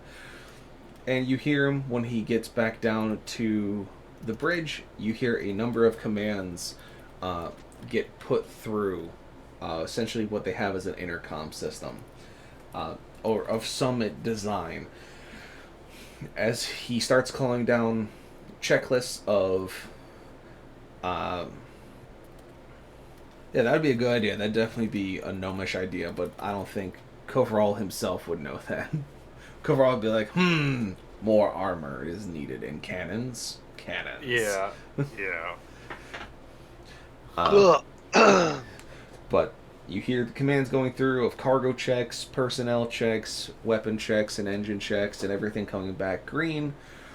And he goes, Albatross, crew, prepare for lift.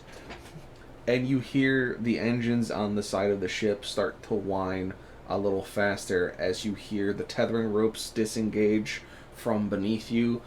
These large clamps releasing as manual workers are essentially releasing the hydraulics on them. And these large metal claws fall to the ground with thumps as you feel the ship begin to lift with a slight jolt and begin to raise to its operating height. And after a few minutes of secondary checks as readings and measurements are being sent back to the bridge and recorded, the Albatross takes off and you begin to fly towards Broken Earth. After the first hour, nothing insane occurs. It is a simple flight, a little bit bumpy at some times as they adjust and continue working on certain things. But that's only after the first hour. Exactly. Ominous. Keeping an eye out, just in case. Have we, like, with the amount of time, we've taken a short rest at least, yeah? Yeah. Okay. Oh yeah, the Finrod, you wanted to tune, right? Yeah, do I have that time? Yeah, you Or can no? have that time. You can definitely try. we go back to what? A wisdom save then? Yes. The How does that wisdom work? save.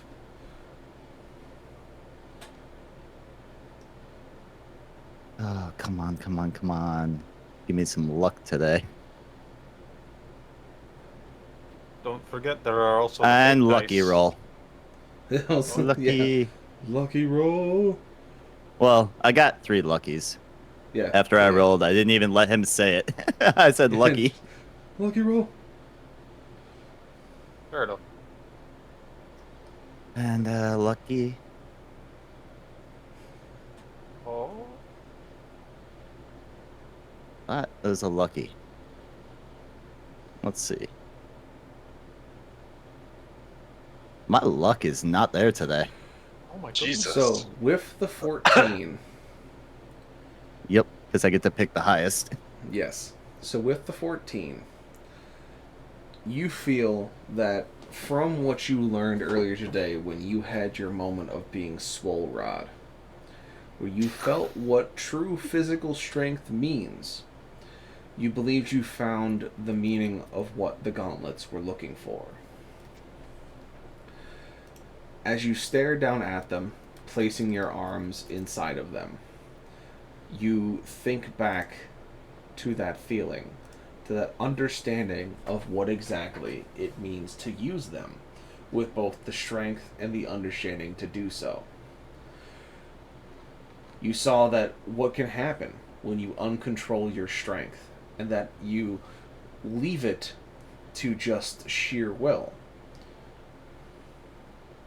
But now, with having that understanding, that respect for using raw power to make things go the way you want, you now understand how to use power in a controlled aspect. Once you put the gauntlets on, they do not simply push you away like they've done before. They seem to let you carry them. Though they seemed heavy at first, they seem to give you a bit more leeway in using them this time. You feel that you are strong enough now to carry these in both a mental and a physical stat, which is what the gauntlets seem to have been looking for all along. And so as you wear them, you feel them shrink and wrap and fuse almost to the exact dimensions of your arms, becoming one with the dexterity of your hands, the clawed fingers moving with your own, the gold inlaid metal pieces all forming and shaping to the structure of your bones. And as you feel the attachment continue to form, you see that the jewels that have been inlaid in them, the eyes of the lion on both the tops of your hand begin to glow. 4 separate crystals glowing in triggering brightness, showing you that you have been accepted. Punchy.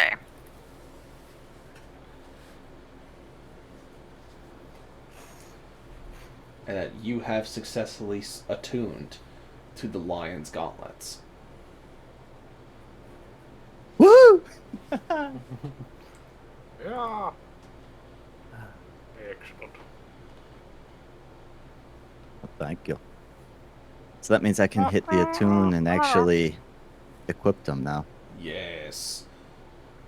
You now get big, meaty claws. Ho ho ho. Does that actually do it or no? I was reading It does increase your strength by 1. Nice. Oh, that's not what I wanted to do. As I roll a nat 20. You ruined it. You burned it. Wasted! Why? Yeah, I just didn't see it up on my strength, so I'll figure that out later. You may have to physically go do it, and that's fine. So, After the first hour, you guys see that you all, some of you take a bit of a snooze. Yeah. Some of you watch. Finrod attunes to the gauntlets as he watches the ship take off, excited from start to finish at this point in time. Nosh has awoken to some extent and is somewhat conscious on the flight. You hear bells rung across the ship as you hear, "Condors! The sharks have come to sink their teeth in us!" And in the distance you can see dark clouds rolling towards the albatross as it flies. The bells ringing as you see gnomes running along the decks to their guns and to their shields. The fight is short as the condors fly towards the airship, trying their best to try and either pick off some unwary gunners or injure or destroy the membrane that holds the gases in that allow it to fly, or even throw themselves into the engines. And the firing of the weapons, as he told you, amplifying the spells of the gunners, seemed to work with beautiful efficiency. The shielding runes that they had planted on to at least give a little bit of a defense seemed to work beautifully, as the condors did not stand a chance. Even though their wingspan stretched to that of 14 to 16 feet across, these massive birds coming in like wings of death, they met their match against the combined strength of the gnomes atop the albatross. And so, at that point, you find yourselves here, between the two islands, and just north of the Crucible.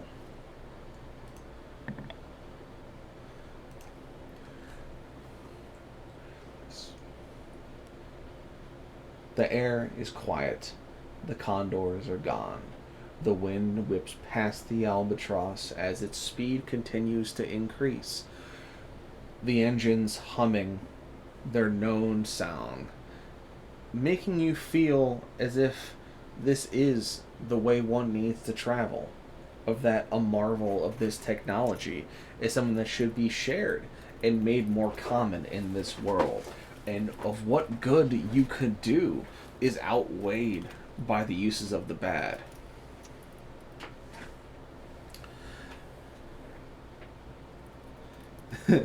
Yes, the smell of fried chicken wafting across the decks fills the air for but a moment.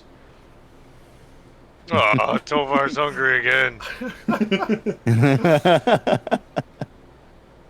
And as Tovar, you you're see, always hungry. We don't eat that often. He's always hungry. as you see the tall spiked spire of this crucible to yourself, its battlements and towers striking a victorious pose against the silhouette that it makes. You can clearly see the dots of formations along the road to your southeast, telling you that the rumors of a siege were true, and that it may be something that you will have to deal with very soon. But while you're up here in the air, all of your problems seem so small. You even catch a glimpse at the center island of Etheria. Though difficult to see, it is a shape, surrounded by thick fog and storm clouds that seem to strike into the fog itself, the lightning finding solid ground, but you not gleaming much past that.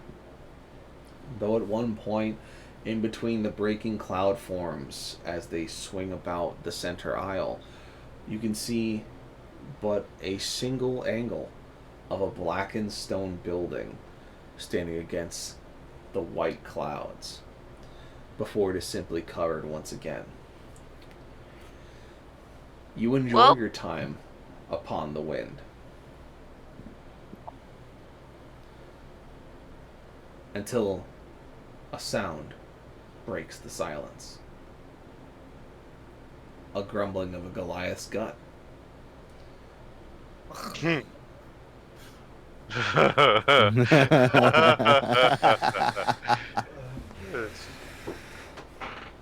What? They smelled really Fucking good. Goliaths. Smelled so good though. Go get some more snacks. Hey. Go get some more refreshments. You know, Anybody he else can't. want anything? He can't really move around, so maybe You know what? I could use maybe something. I'll go somebody get some else for both should of go us. get something. Would you like some help, Coverall? Hey, please and thank you. He, Perfect. Yeah. So, Let's Cabral go. and Mandy, you guys walk down to the crew quarters together. Food for the Goliath, who is the Hungers. As you step away, leaving Nosh, Finrod, and Tovar. Tovar, the hairs on the back of your neck stand just a little as your gut twists, and not from hunger, but of that gut feeling you get before an ambush. Oof. Though, as you look around, you don't see anything that would cause that feeling to occur, and that makes you even more anxious. Gotta point that out to Nosh and Finrod, saying, "Hey guys, I got a bad feeling about this." About I what? get on alert. GG! Hey, GG. You pull yourself up into an alert stance, looking, listening, waiting. You and Nosh taking the port and starboard sides, Tovar looking to past the bow and into the horizon. And as you look and you wait, Coverall and Mandy away gathering food and snacks. You suddenly see a flash of light come across the bow of the ship. And then a second one. A third one streaks past the viewing bridge. And as What the those streaks of light fuck? goes past, you hear the telltale roar of a dragon. I start rushing back. Dragon! As the first one echoes throughout the sky, you hear a second. Whoa, looks like we got a fight on our hands, boys. As you rush back to the viewing deck, Coverall and Mandy, you come back to the viewing deck, hands with only a couple of snacks due to the rush that put the chill into your veins to come back to check on the party. You can see that a piece of the viewing deck that was above Finrod's head is melted from whatever bolt of light had passed above and through some of the ship. And as you all stand on the viewing deck looking through the clouds and the sky for this threat, you see the silhouette of not one, but two dragons coming closer. And as you get a little bit closer, you see two more bolts of light flash towards the viewing bridge. And that's where we end our session. We What big dead. color are they? And then there were 4. And as the flashes of light Yo, come color. towards the bridge, Coverall hands the snacks towards Cover and goes, "Snack before attack?" Wow. And that's where we You're end the not session. you when you're hungry. Have a Snickers. What's a Yeah. Snickers? Oh. Question: Yes. did we see what color they were? No. You Damn. saw two silhouettes of dragons You- along the There cloud were line. bolts of lightning, right? Bastard. So, He didn't say lightning. I said Light. bolts of light. oh, bolts of Yeah. light. Oh, never mind. Yeah. So they were just Never bright flashes coming across different parts of the ship. Damn.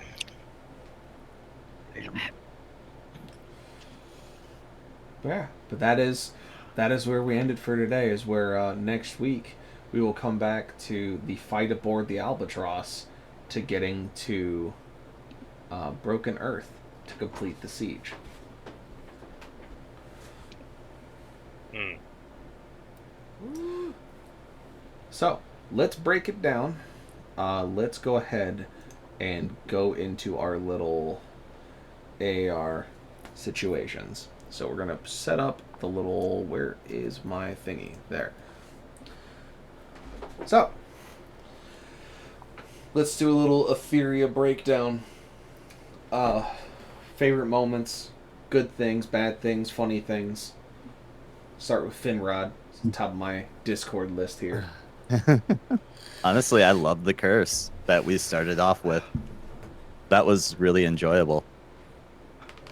Everyone swapping powers randomly. Ugh. Did you notice the only person that didn't swap powers was Nosh? Yep. Because he doesn't Yep. rely on powers for his stuff to work. Yeah, I was gonna say he doesn't really have any powers. He has... It's Fighter and Bard are the two of the classes minus Artificer that technically don't use magic to do things. Well, bards kind of do. Bard, it's more of they're using music, and the way they're playing the music is essentially the spell they're doing. In mechanics-wise, it is a spell, but in actual physical sense, it is them using music or song to inspire or do certain stuff. Now, there are spells they Yeah. can cast, but he is but a level 1 Bard and a level 4 Fighter. That's fair. God damn it, Salty. What? I mean, Sparky Salty's Fucking- right. runs. He's right at a certain point on the mechanics scale. No, she's no. yelling at me God for damn him. yawning. Oh, Yawning. for yawning? Oh, you bastard. I didn't even notice. Yeah, I did. Oh, I did. Govrol, what were your favorite moments? I mean, I also enjoyed the curse at the beginning. And the I mean, all of the curses were pretty good today. Honestly, they were pretty funny. Yup. The curses were I would great. agree with that. I mean, I was too busy laughing at the curses and the stuff going on to really remember any of the other stuff. But I really liked those. 20-second add one fight more in thing? the beginning. Yeah. Well, that's right. We did have a fight. I forgot about that. No, but Yeah. Tovar smash. Finrod smash. Yeah. freaking overall Spool smile. rod. Govrol smite, I guess? Lightning. What? Yeah. Mandy push. Mandy push.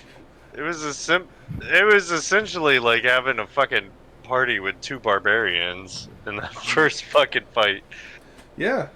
It was also the way that I planned is that there was a lot of stuff behind the screen going on, but it was basically because you guys hadn't used these powers before, you were going to be at essentially maxed out levels for what was going on. Because, like, the idea is that, oh yeah, we're flying on a ship. Yeah, I can tell that you're really excited for that. We were so excited for that. Yes. Yes. But the idea was like, oh yeah, you guys are gonna get different people's magic or skills, but because those are from years of training, you're gonna be getting like this high level version of it, but you're gonna have no training. So what happens with that? You go full throttle and exhaust yourself. Yeah. Fucking ogre. I thought that was a very nice touch. Clickable. Yeah. It was funny.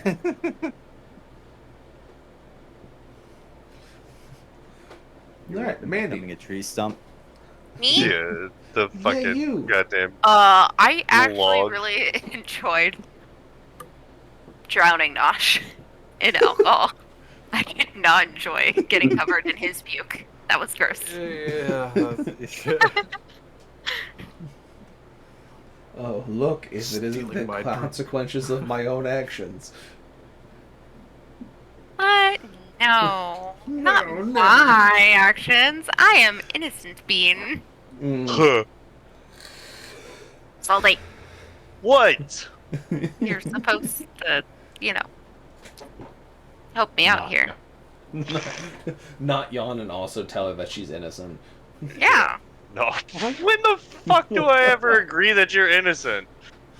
All the time, obviously. Yeah, When? okay.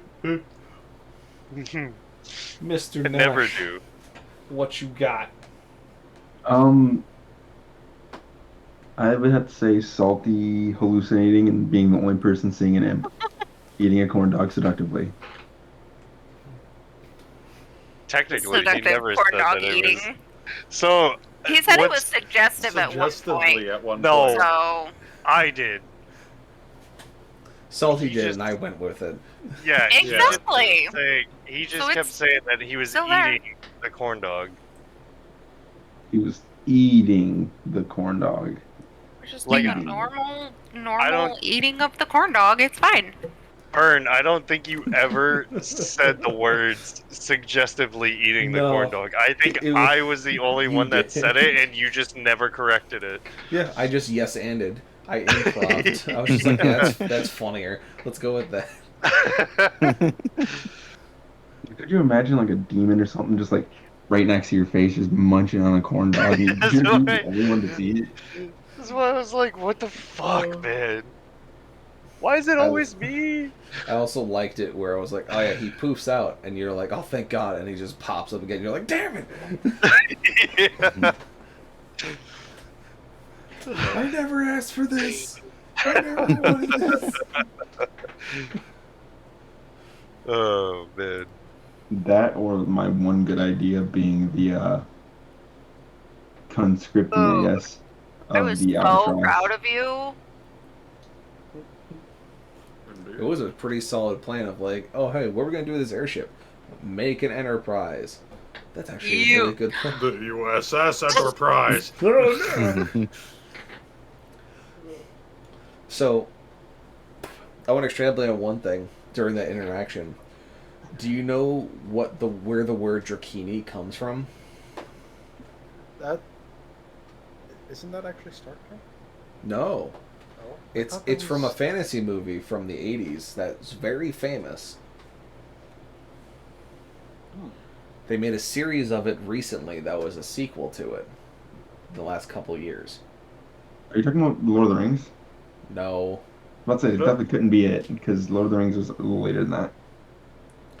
Well, there was an animated Lord of the Rings film in the 70s and another remake in the 80s. So It was is true. Hobbit. This was a live action movie in the 80s that they did a live action sequel to it a couple years ago, where the main lead is the man who is a dwarf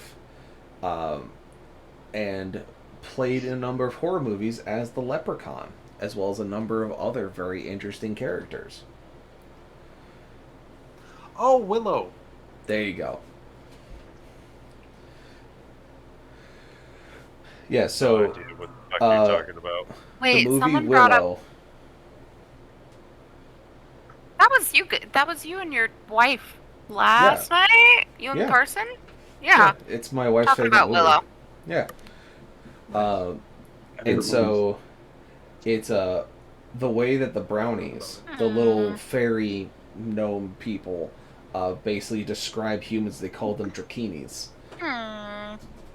Where there's a famous line Carson likes to repeat whenever she takes Isaac from me. She goes, "Looky, I stole the baby from the drakini when he was taking a pee-pee," which is a line from the movie. And so that's why I was like, oh, how would the gnomes talk to a human? Since there's only one human in this party. Oh, they're just going to call him a drakini, and I want to see if anyone picks up that reference. I thought it was one of the frickin' slang words from the oh god, I can't remember the name of them right now. The weird goblin people who have an ear fetish from Star Trek. I don't remember Klingons? their. Pardon? Klingons? No, they're the short, like as long as you pay them. Ferengi, yes, thank you, Seth. Oh, okay. Oh, those guys. No. I thought it was one of their slang words, but yeah, no, Nah. fair enough. All right, Mr. Tovar, what were your favorite moments? I mean, the first curse was pretty fun. I thought it was cool, interesting to see like different things unfold and see how everybody reacted with different powers per se. But yeah, the fucking imp scene was pretty funny. So, and then my fucking nat 1. Oh yeah, I forgot about that. Pulling your hammy. Yeah, just fucking Just, falls down. Fucking goddamn imps just staring at me. Fucking eating this goddamn corn dog under the table. Like, oh, okay, cool. This is fucking still going on. But that's what I'm aiming for. Is if it made you chuckle when I did my job. oh yeah, no, it was definitely funny. And then Mandy getting thrown up on this time. That was pretty entertaining. Fuck you, you fucking fuck. What? It was like instant fucking karma to just be like, all right, well, let me just pour this drink down. Wait, it's Fucking not karma. right He back up. wanted it. I mean, it was I karma was for just- stealing it. Yeah, you stole it from Righteous. She's like, yeah, no. You know, oh no. I actually didn't hear the last part of that because Now Trip decided to play a Jesus fucking Christ in my ear. So Oh. Because you We stole were the drink saying- from Coverall. Yeah, That you was the stole it karma. from. Yeah, you Oh, stole well, it from overall. I mean, I'm gonna pay him back, so it's She did fine. the thing. She did the thing, Salty. She said the Yeah. words. I mean, I mean, You I know. know. I mean, You know, that is a staple in my vocabulary. Fuck both of you. I'm leaving now. Bye, you fuckers. disrespect. Leaf. my favorite Love you, moment, Mandy. I think, Gone. from today Not. was where I was trying to talk to you guys about the albatross as the gnomes, and people kept blaring on like, "Nope, can't say this. Nope, can't say this. Nope, can't say this. Nope, can't say this." And I was like, "Oh, okay, I have to find more descriptive ways to describe this very simple word." Yeah, yeah, that as was you're thrusting through the air. Uh-huh. It's That thrusting shit through was the air. fucking great. Yeah. That was actually My perfect. Fine. freaking cheeks are still freaking sore from laughing. God damn. Just Yeah. the Hey, flying Mac. machine. You can't say flying. The machine that floats delicately. I don't. Yeah. That floats delicately. You know, I don't think flying is floating delicately, though. No, it's falling with style. It's fine. I don't know. It was fucking funny though. I thought that shit was hilarious. Tonight was very funny all the way around. It Tonight was very chaos. good. Very Yes. scuffed. Very scuffed. It's always a good scuff. I did Yeah. appreciate that Rixus wanted a poll, That was really. which you are welcome. I did do You that. just modified it. I immediately put that in. I was like, yeah, but she's also, you know, just chaos incarnate. It's fine. Let's put that third option in. Put that third option. Make it good. Make it fun. Make it happen. Yeah, but with that, this was a very good session, and I like leaving you guys those cliffhangers of like, oh no, we killed the condors, but now there are the dragons. Oh no. I mean, Oh, we nah. didn't really kill the condors. The other people killed them, so... I mean, yeah. It was Coverall's idea. Yeah.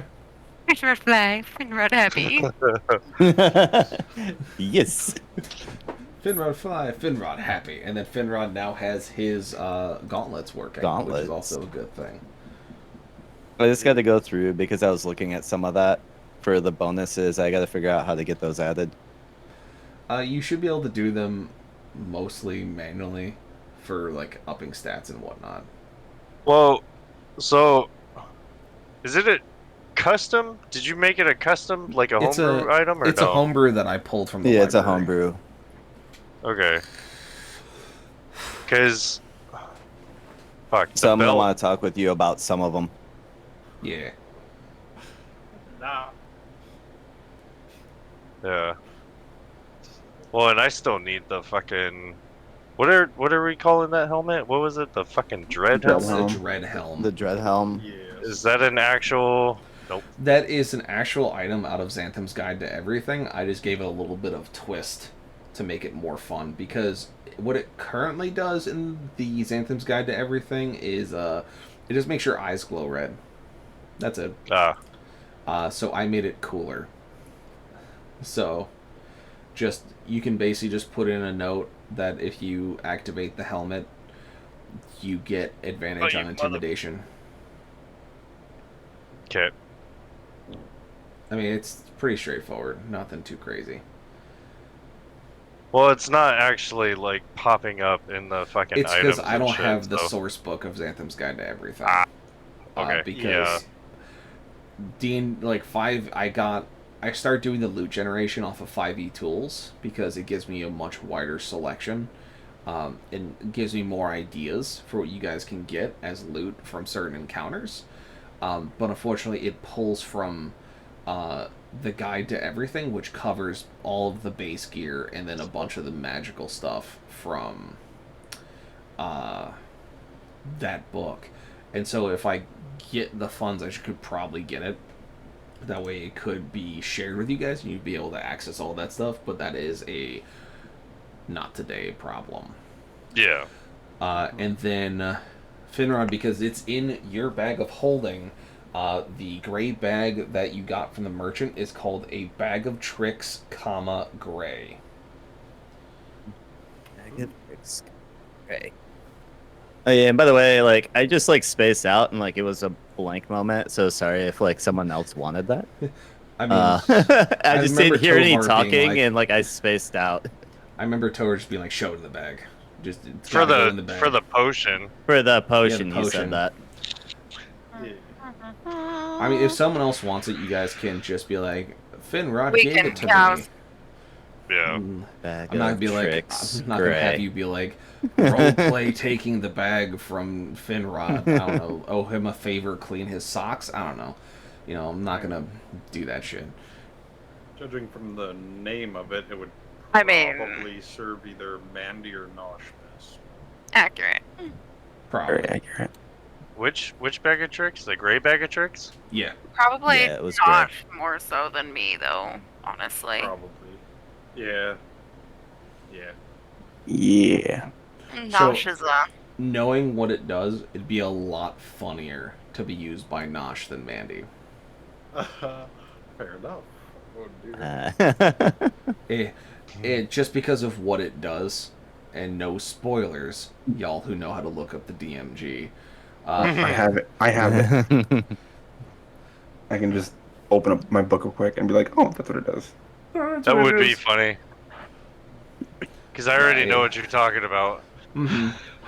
And because of what it can create is stuff that he's already dealt with, and so Nosh's character would be like, I used the bag of tricks, and it's like, oh no! Yeah, it'd be very, very good. There's also but like yeah. a couple others in there that are like, yeah. alright, that'd be cool.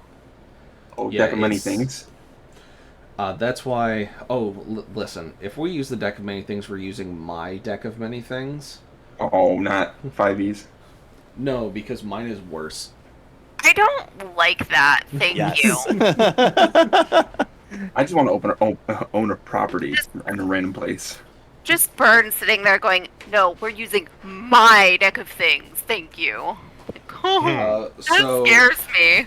so just to give you a listing. So if you do come across the deck of many things, it will be based off of my listing, which you have the Horseman, which is the Resurrected, the Fury, the Unbowed, and the Strife.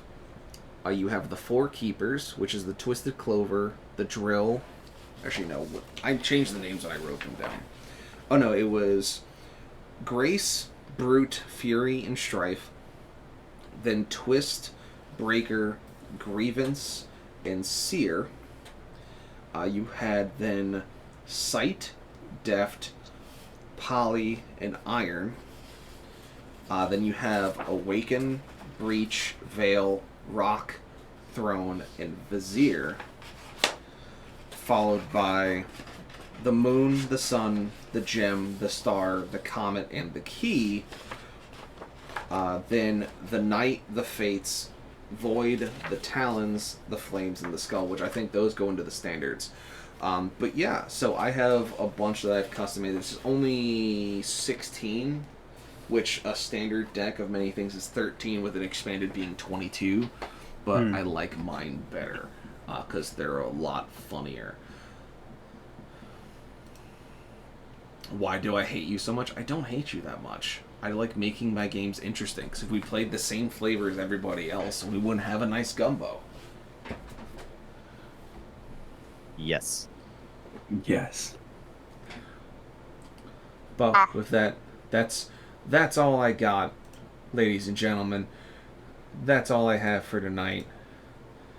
And I got no one to raid out to, unless one of y'all wants them. No, I gotta go to bed, actually. I know you Yeah, go to bed. same. I also am going to bed. And I'm sending my viewers over to the person that Miss Ladybug wants. Excuse me. Alright, good night, Cactus, you're not plebeians. even on. You be quiet. Good night, children. Good What? night. Night, Cactus was plebeians. like, raid me, and I'm like, you're not even on. Shush. Well,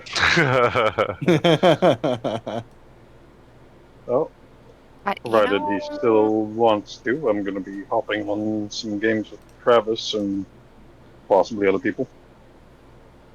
So you're gonna stay alive? Mm. I will raid you.